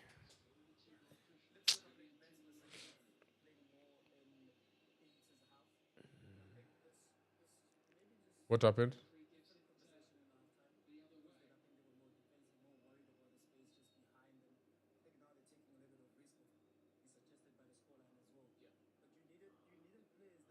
Odegaard is going to get booked for being stupid.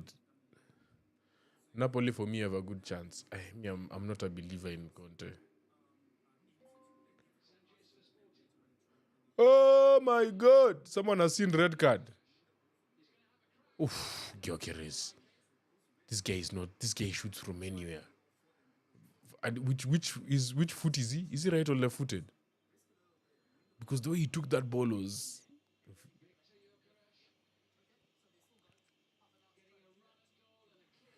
Bruh, we need this kid at Arsenal. I don't know how we're going to get him. We need this kid, man. How can we get this child to come and play for us?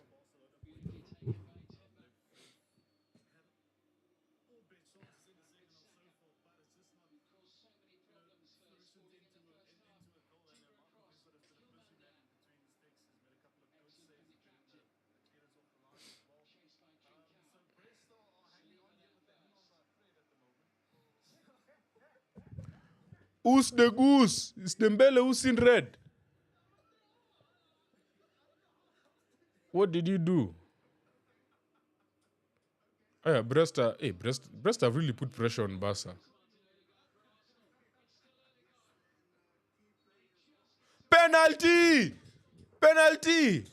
Oh my God, Odegaard again on his calf. Isn't that the same one that got injured? Guys, please. Gyökeres is 28. No, let him stay. Stay where you are. Stay where you are if he's 28. 28. Surely. It's Diomande. Who in the chat told us about Diomande? Please remind me. Whoever it was, you deserve an award because you called it. That is such a foul, surely. Leverkusen have scored. What did you do?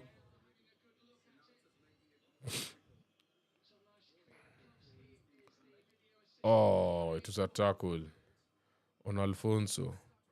Was that a second yellow?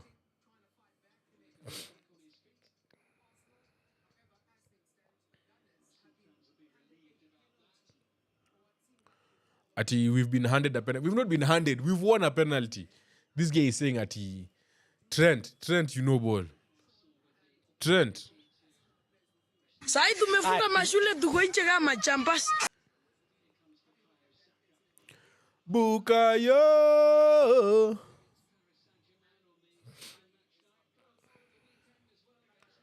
Yeah, you are right. You are very, very right. Very right. I'm ready for Tuesday.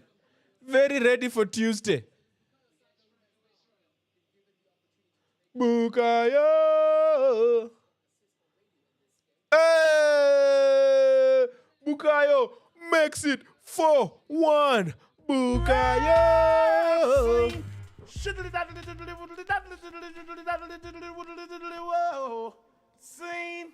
Mad.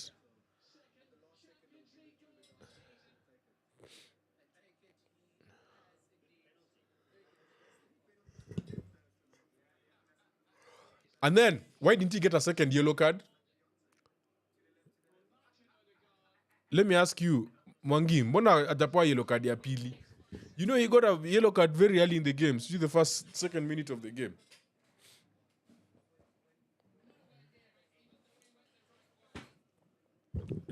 Diomond. Ati Diomond. Amorim was carrying Sporting. Keeper amesema pale IG.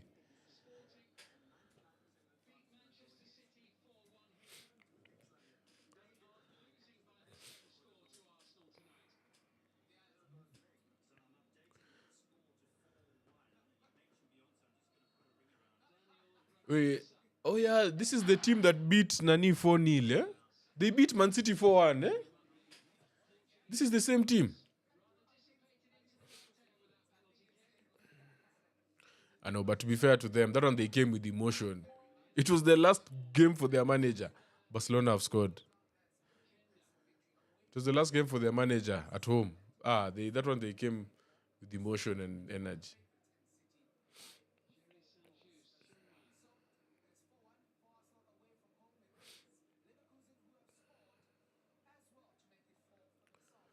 Diomond should be off, man. I don't know what he's still doing on this field. Oh.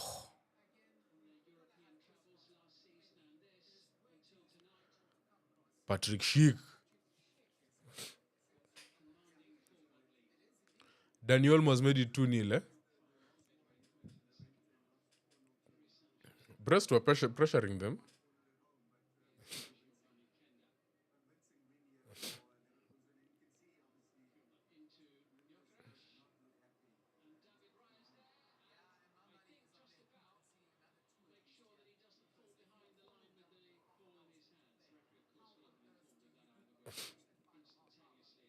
Oh. Good try, Party. If that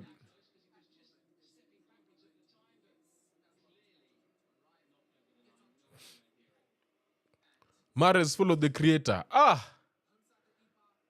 Savinho Light ametufollow hapa, Mares.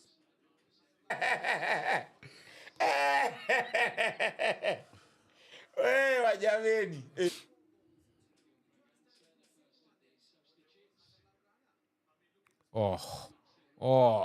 I've just seen Dani Olmo's goal. Woo.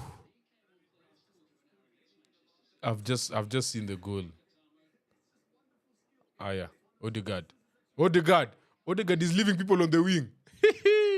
Since when, sir? Since when, sir?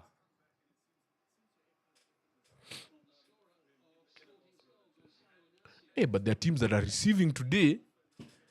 The Atlanta game has had 6 goals. This game, Sporting Arsenal has had 5. City game has had 3. Leverkusen game has had 4. Inter Leipzig is done. That's 1-0. Bayern PSG 1-0. And then Barca Brest 2-0. Well, we have goals. You know what this means? Tomorrow there'll be no goals. Well, like this. They won't be like this. Can you please remove Odegaard from the field? I'm seeing him stretch that calf. Hey, please, kindly, Signor Mikel Arteta. Trossard ndio huyo anakuja.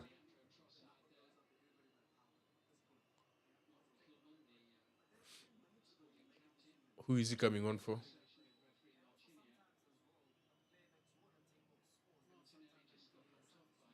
Aki, this Diomande guy.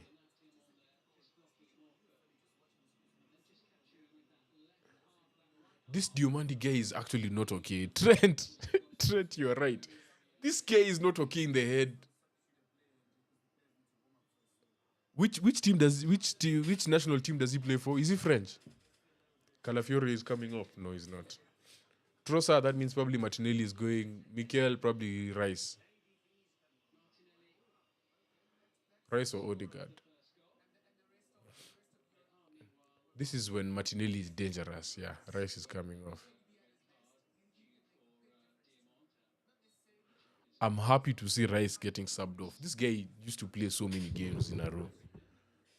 Hey, and then on top of that, he's playing for England in a row. Like, chili lili lili, chili lili lili lili.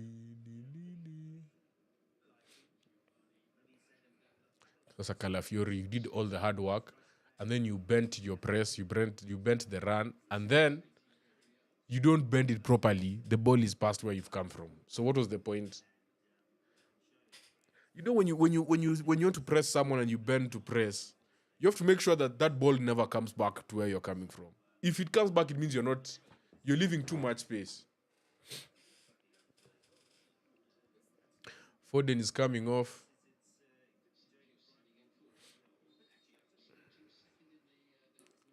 Simpson Pusey. Tumesikia jina yake siku hizi ati inapronouncewa Pusey. Si ile njia ingine tulikuwa tunasema. Diomande is from Ivory Coast. I don't want to spell Africans' names. Chatu ninyamaze.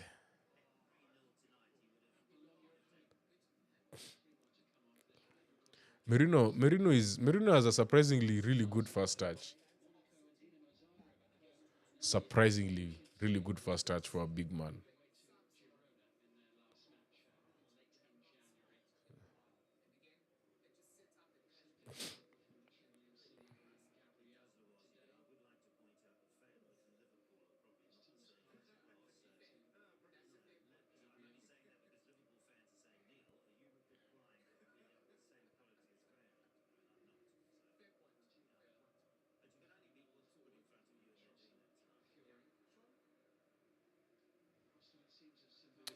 You know that Odegaard injury has just showed me how.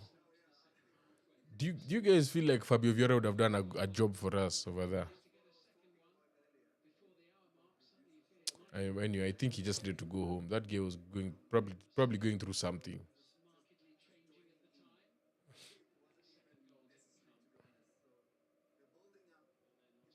Good man. Good man, Havertz.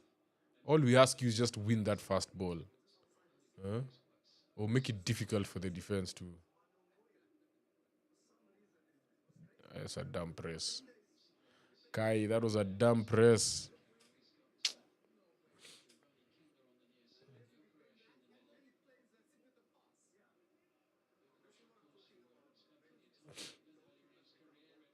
Oh, Yulman. What a save by Raya. Fabio Vieira is such a baller when given minutes. I'm worried if Trent doesn't play. Ju Bradley is young. Will he manage Mbappe? Who do you think is a better defender? Even you just ask yourself that question. Between Trent and Bradley, who's the better defender? So of course it's Bradley. If you're going to tell me you'll miss what he gives going forward, that's a different story. But defensively, Bradley has it covered. Vini ayuko pia. The person who will be given that Mbappe assignment will be Konate. I feel like that's the matchup. You just make sure Konate just follows him everywhere he goes. Well, not everywhere, but like everywhere on the right side. Konate will love that.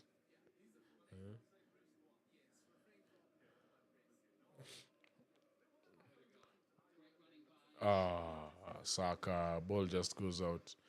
You need to bring on Sterling, boy. Arteta, Mikel, you need to bring on Sterling. Vieira like the the small physicality in the midfield. Well, also, he had the issue of the Nini. That hernia. Let me tell you guys, if I've not had hernia surgery, but I've had many people had it, even when we used to play. That thing takes time to get back from it. And then now someone like him, I'm sure they were going through some things. Oh, over the bar. Leverkusen 5-0.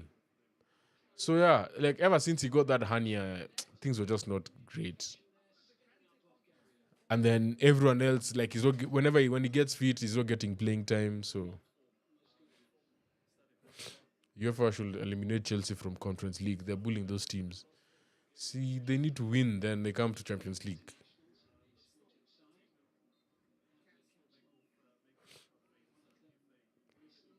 In fact, UEFA loves, let me tell you, if UEFA could have Chelsea, either Chelsea, Arsenal, Liverpool, or Man City.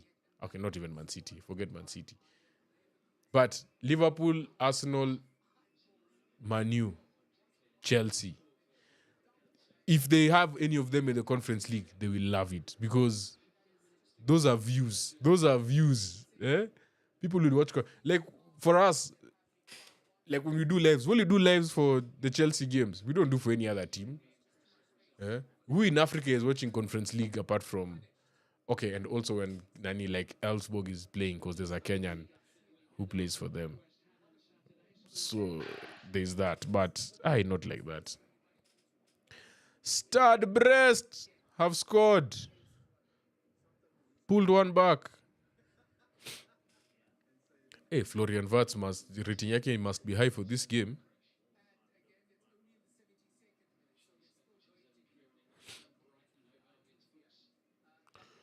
Wala sa predictions are 3-3 wako wapi? Oh, Feyenoord have scored. Man City 3. Feyenoord 1. Oh, Brest's goal has been chopped off.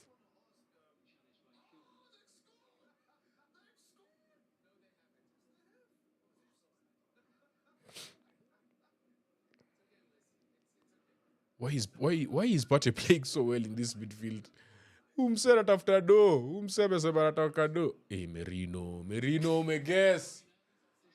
Oh, Gabriel wins it back. Even before I could bring my head back to Shashinda ball 10. Yeah. Saka is tired. So you just bring on Sterling. Saka is exhausted. He can't even run. He can't even run on that wing. Did Arsenal sell Marquinhos? No, he's not sold. He's still on loan. Him and Nuno Tavares. Bad boys. Let me tell you guys, Guardiola has been so poor the last few games. It's not just me, isn't it? Guardiola has been insanely poor.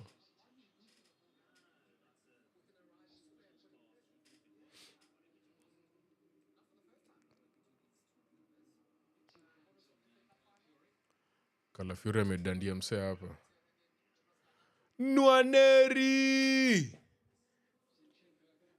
It's time for Nwaneri. It's time for Nwaneri. Is he bringing out Odegaard or Saka?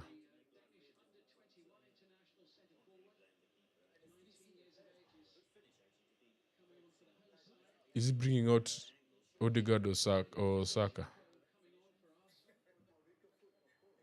Odegaard. It's a like for like. It's a like for like. El Capitan is off.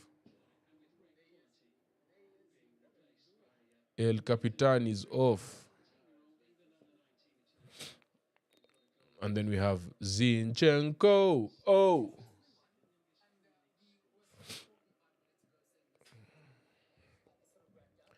Zinchenko. Oh.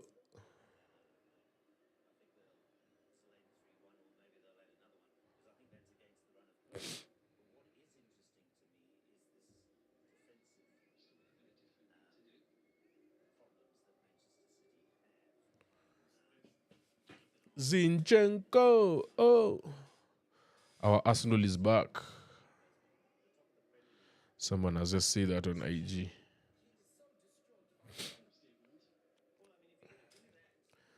Pep amejam hiyo bao moja ameconcede. Unaweza amefungwa bao ya last minute. Hey! The guy cannot defend 1v1. The guy knows only to carry the ball forward. Nani Marquinhos? Marquinhos alikuwa ovyo. But you see, those are some of the things you want to see in a developing player. Because if you see what Nani did, if you see what like Nuno Tavares, for example, the boy has become so good. He's even making his debut for Portugal. Main team, because he's been playing under 21. Oh, good pass from Zini. Good pass from Zini.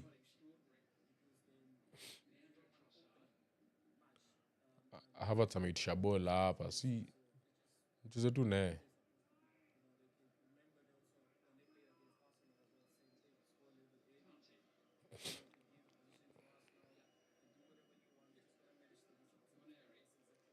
Aya Ethan. Oh. Josko.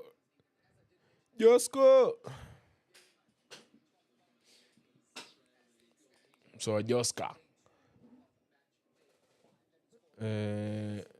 Change score live. Oh, ilikuwa FJR. FJR ni aje? Sorry. I was asleep with the scoreline. I was asleep.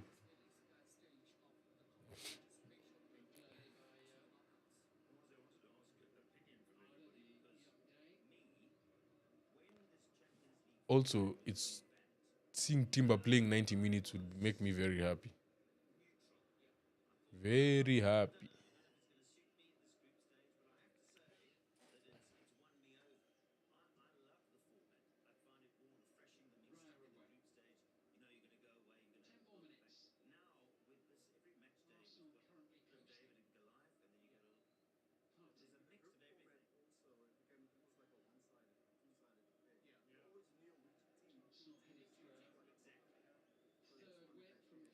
Sawa Toma. No, Nerican akona burst of speed. Hey.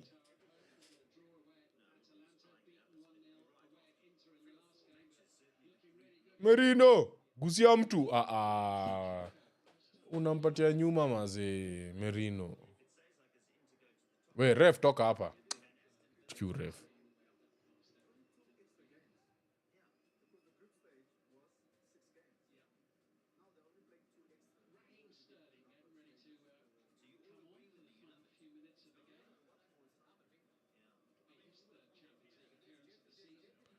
Hey, the way Saka split minutes here, I fear Sterling is going to start against West Ham. I fear. Trossard! Leandro! Trossard! Makes it 5.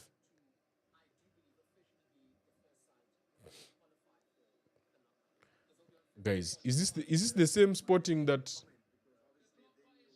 he wasn't offside?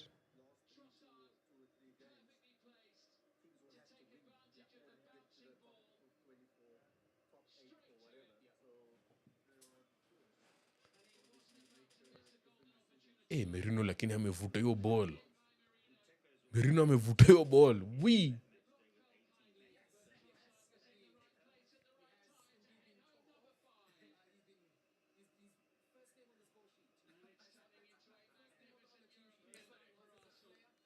He wasn't offside? I didn't see that last part.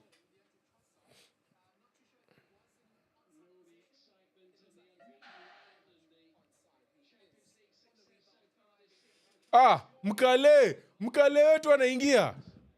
Mkale, Jacob Kivior. Man City have conceded again.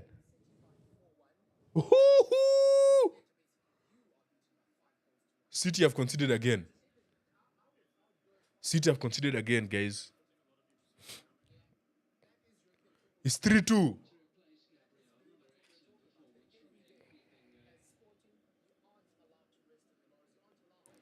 Hey, Gabriel is coming off. Hey, Nani is not playing with injuries at the back. Arteta is not playing with injuries at the back. He's like, I'm not. It came from the keeper. No, see, I didn't see when the shot was being taken to see where Trossard was. I was trying to get to the scoreline. Nimeisha wase. Hiyo post matana nafanya. Jimenez! I swear, if they draw this game, I'm going to laugh so hard.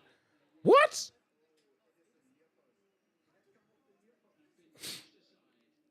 Why is Pep is clapping, but it looks like such a sarcastic clap.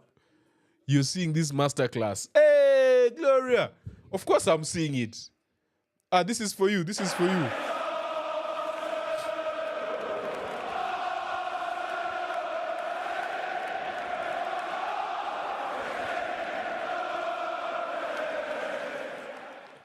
What is Vadiol doing? Again, like, as in, what is Vadiol doing, honestly? He's like playing everyone onside. He's alone at the back. And guys, I said this in the live.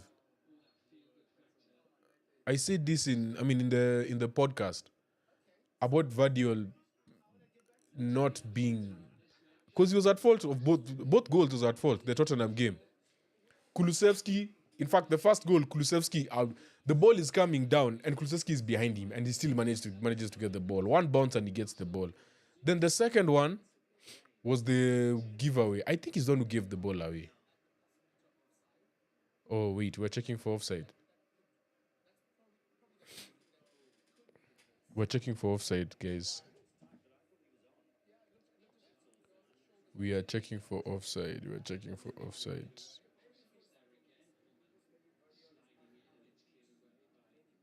We're checking for offside over here. Hey, Gyökeres amechangamuka, ameona Gabriela yuko. Hey, off the post. My God. This kid is dangerous. Trincao over the bar. The goal stands.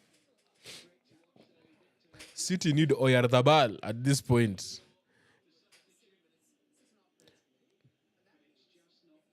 Oh, Raya might have just flicked it. Might have.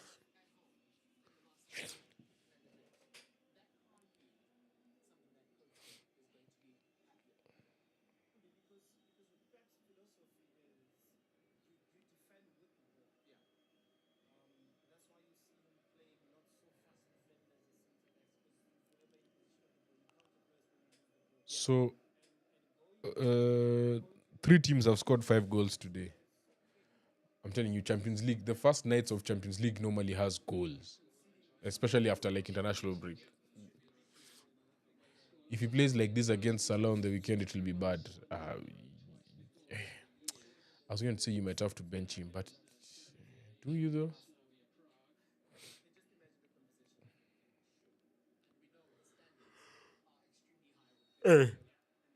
Gyökeres, surely. So, bad foul. Gyökeres. Release close. Yom Toini, how much?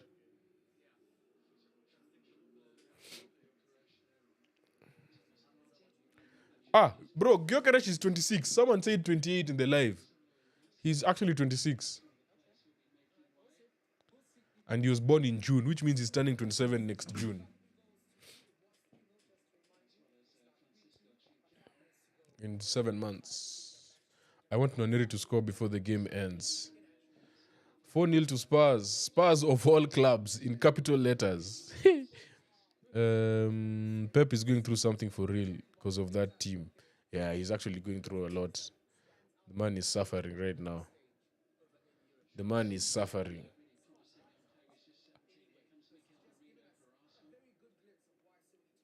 Merino is such a weird hybrid of a player. Like, he has the size. He's very good in the air. Like, he won almost all aerial duels in Europe last year, right? He was leading in almost all aerial categories. So you have that. Then, for someone who's like that, because he's in the same level with people like Suchek, right? But he has a touch. Like he has a crazy good first touch for someone that size. You don't expect that from him. And then it's the way he turns in space. So he's like a hybrid of like many players. If you ask me what he does well, I'm like, I can't say that one thing. He does many good things well. Okay, maybe aerial ability he does extremely well.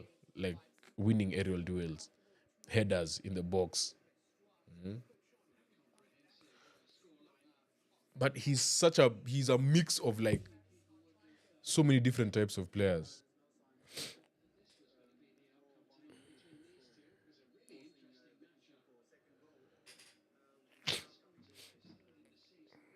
We are waiting for this City goal.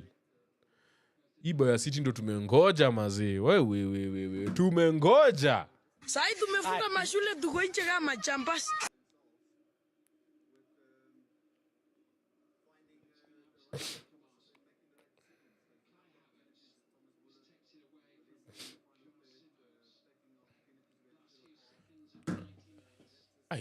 They're now pressing. Their pressing is weak. This is Sporting. Well, also, when you've been scored 5, there's no way your pressing stays the same. Diomande lakini yako chini.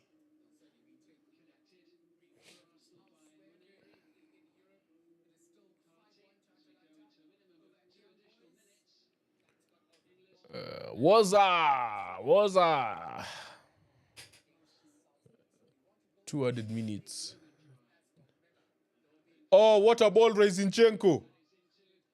Oh, Trossard, no. City have conceded again. City have conceded a 3rd goal. It's 3-3. Oh my gosh. I'm dying. Hii team Liverpool inaenda kuchafua. Yo, 14th Ghana. The score is 3-3.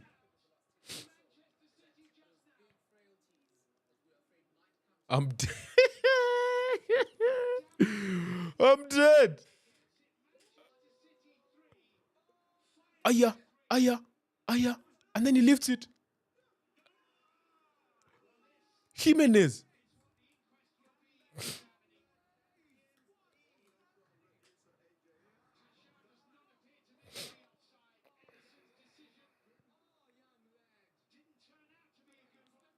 Oh my goodness. These guys are joking. Please, Feyenoord, so you just score a 4th goal. So you just get a 4th, please. We know City are probably going to want and score a goal, but please, Feyenoord, please, Feyenoord, you can do this. I will start speaking Dutch if you want me to. I will learn Dutch. Barcelona have scored. What is Pep? Pep is saying he wants a card for who? What was Ederson doing? Where was he out there? But wait, I need to. Inter have scored 2-0. Inter make it 2.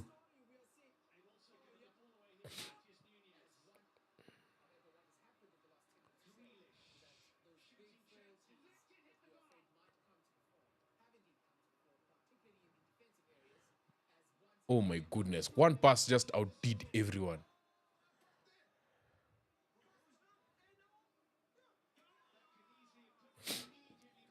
These guys are joking. I am dead. I'm actually dead. I cannot believe this.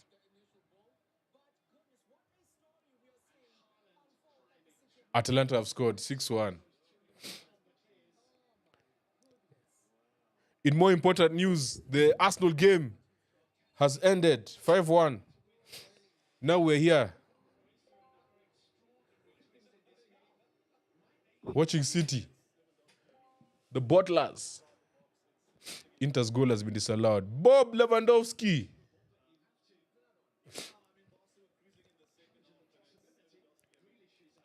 Oh, what a finish. This guy is pure class, bro. Pure class. Pure class.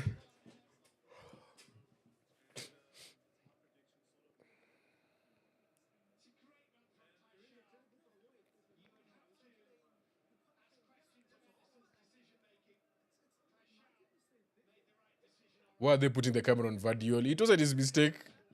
I know he's been bad, but don't put the camera on him on that one. That's not him. Ederson ni midfielder, imagine. Anacheza mid.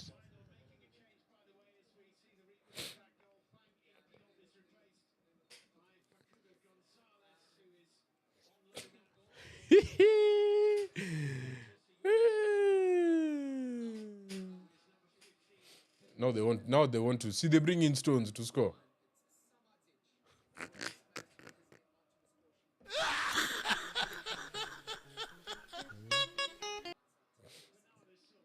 Sasa hiyo ni cross aina gani? I know City fans walikuwa na dharau. Hata wataka kusema jina yao vizuri. Now you must say their names properly. You must just say their names properly.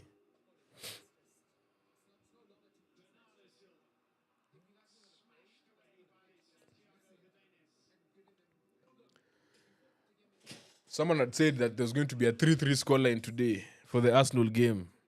I think you got it right. You got the scoreline right. It's the game that you got wrong. So we'll give you kudos because you mentioned 3-3 comeback. No one else had said anything to do with the 3-3 comeback today.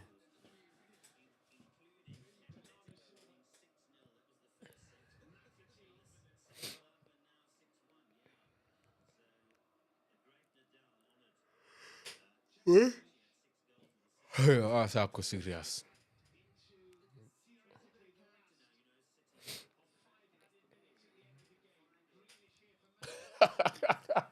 I'm dead. How, Sway? How? Like, are you guys serious?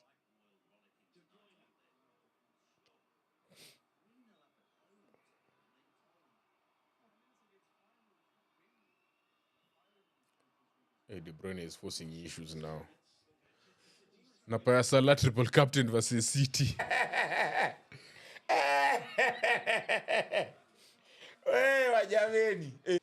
The tables have turned.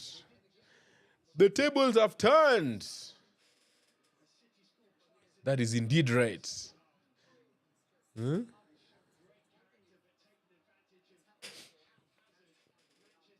Maliza game ref. So asifunge bao.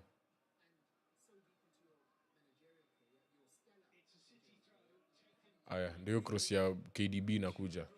To no one. KDB is drunk. What is he doing? Oh, that ball was just over Haaland. Haya, counter. Cheza huko juu. Wewe acha ujinga mazee.